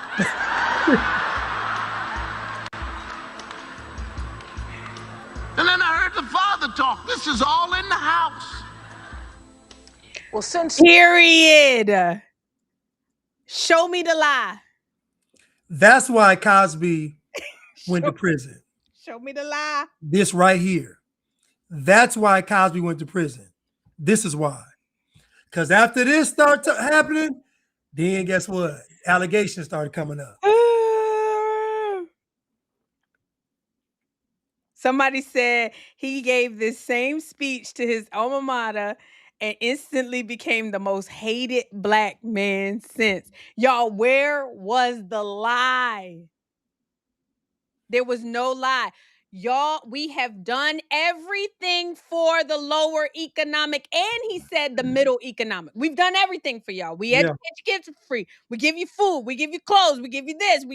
You won't even get your kids to speak English. And he said we create. What he said? We created immigrants in our own ingrown immigrants. Ingrown immigrants. That's crazy because it's true. Black people have literally made themselves. You know what's crazy? This is why y'all can't compete with immigrants because they're actually immigrants and y'all aren't. So you can't even compete with them. They actually have the drive and the hustle and we trying to make it. You know, y'all don't have that because y'all grew up like this. They grew up with dirt roads and eating dirt cookies.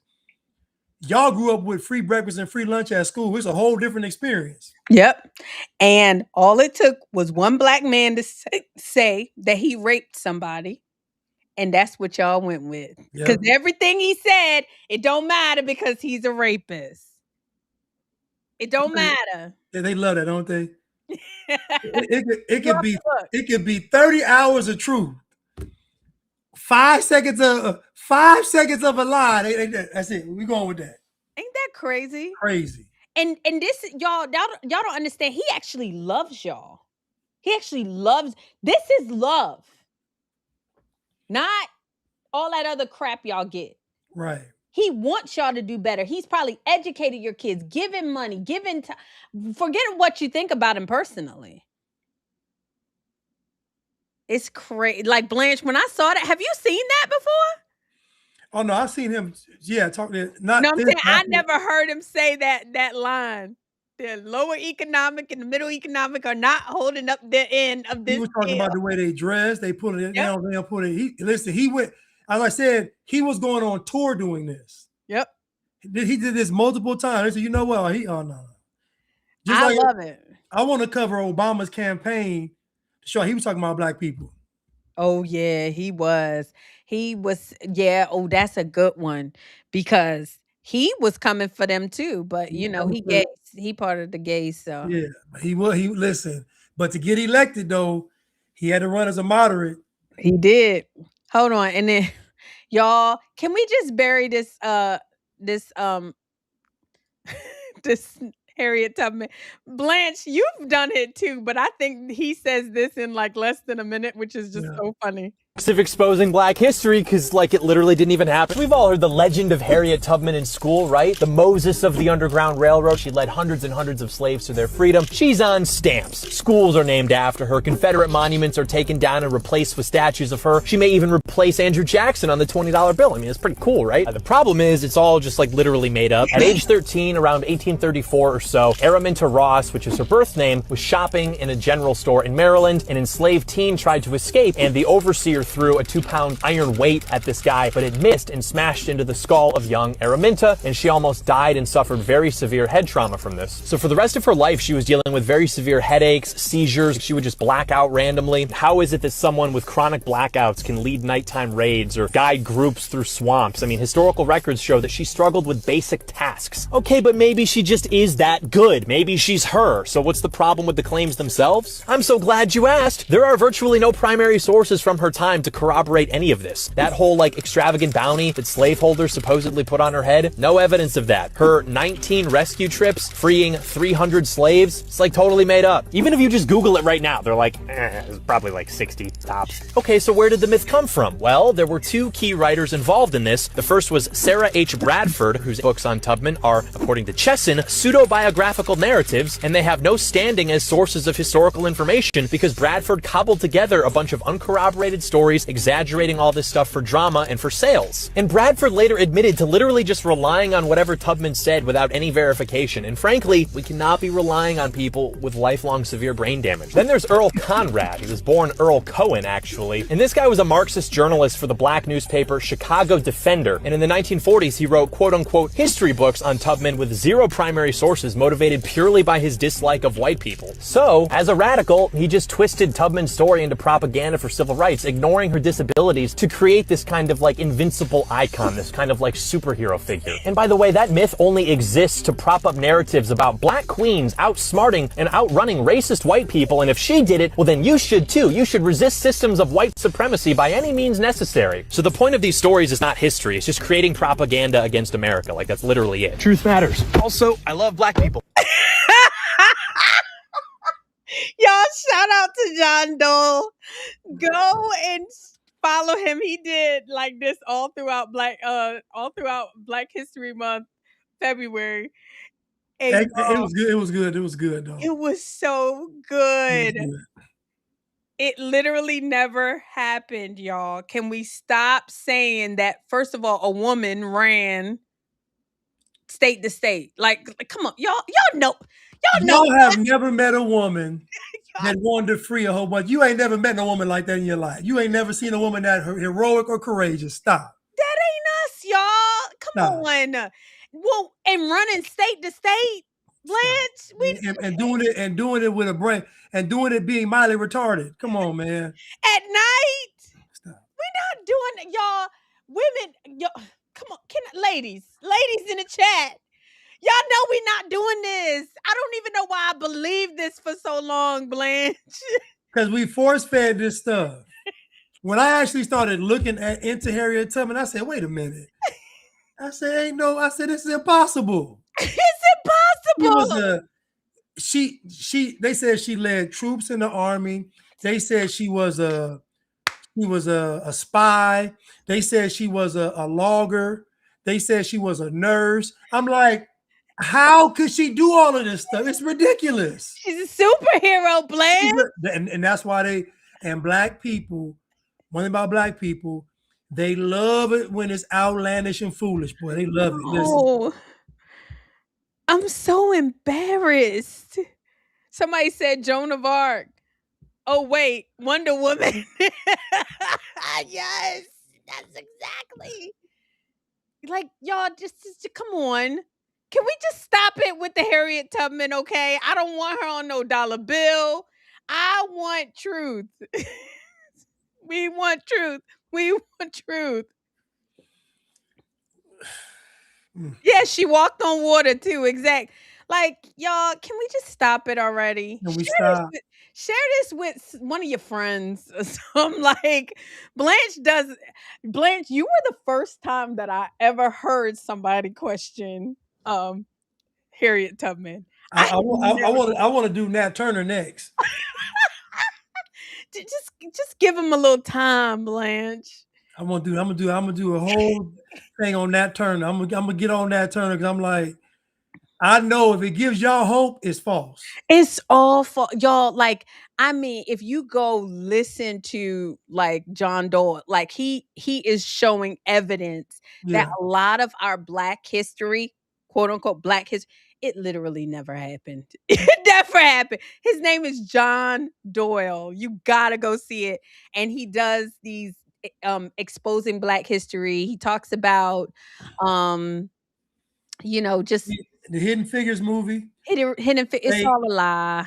Central Park 5. Lie. Not fake. I'm telling y'all, when they say based on a true story, what they mean is the person's name was actually Sally. Like that's it. How bad of it, yeah. Like that's it. Nothing else is true. It's just the person's name was actually, that's it. Everything else is fake. And they know that Black people will buy it because Black people are looking for hope. That's why Black Panther did so well, because that is how Black people envision themselves as that. But even that was made up. And so we got to just be honest at this point, because Black people have taken this like courage that y'all have given them. This is white folks. Y'all like just like making them feel like they walk on water, and they doing it to destroy this nation.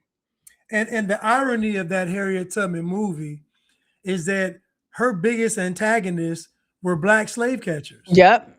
The white people hired Black slave catchers to get her. And then even in Wakanda, we go back to into Wakanda. In the end of Wakanda, it was the red Africans and the blue Africans fighting each other. and the white man was sitting in the computer controlling everything. They put it in the movie. Listen, they show y'all in the movies. And that wasn't even created by a black person. No, Stan Lee. Wakanda was Stan Lee. So y'all paid all that money. Some of y'all went to go see it 3, 4, 5 times, bought all of the merchandise for the capitalism y'all say y'all don't care about, for a white man to benefit and profit off of that movie because y'all want. Really, your hope is in God.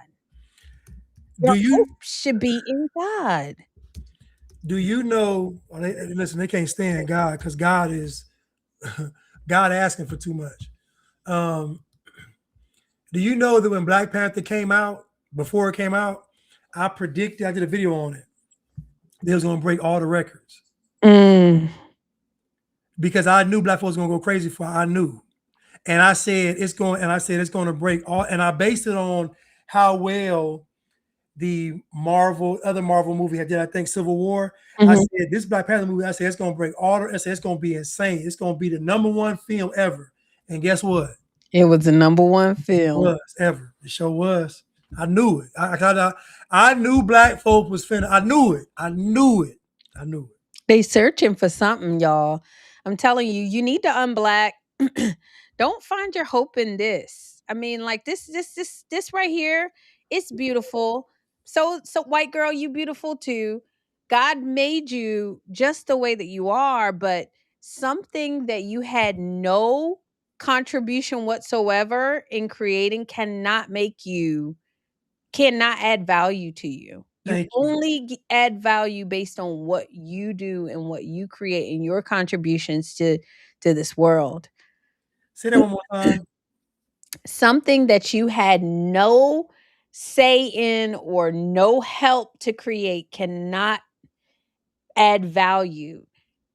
You add value is look, I'm trying to say it back. You add value by your contribution, by what you do in this world. That's how you add value to yourself. But I didn't make myself brown. I just came out brown. And can we just have a healthy perspective about that? There's nothing wrong with being brown. But y'all got to unblack. Right. Y'all got to. You got to. Look, I was trying to say it back. Y'all know. Y'all know him. Yeah, you know. No, listen. I think it was a great quote because essentially, you can't create value off of inheritance, and you can't. And you got to create. You have to actually create value. It can't be inherited. Yeah, you can't inherit value. You can't get lucky, and you know you can't. I mean, your mom, your mother, and your father, the fact that you're a Christian, what you do for people, those all like added, you know, that's how you add value, not based on the color of your skin. So anywho. Well, y'all look at Blanche's shirt. Go support our channel. You guys like, share, subscribe, share this with somebody. If you are on Red Pill Brown Girl, or if you're on Blanche, you got a whole bunch of people watching tonight. Come on, Blanche people be showing up. 94 subscribers. You guys, if y'all go over to the Unblack channel, help us grow that channel, you guys. We really, really appreciate it. But what's your final thoughts, Blanche? No, I think today we had a great show, and I think that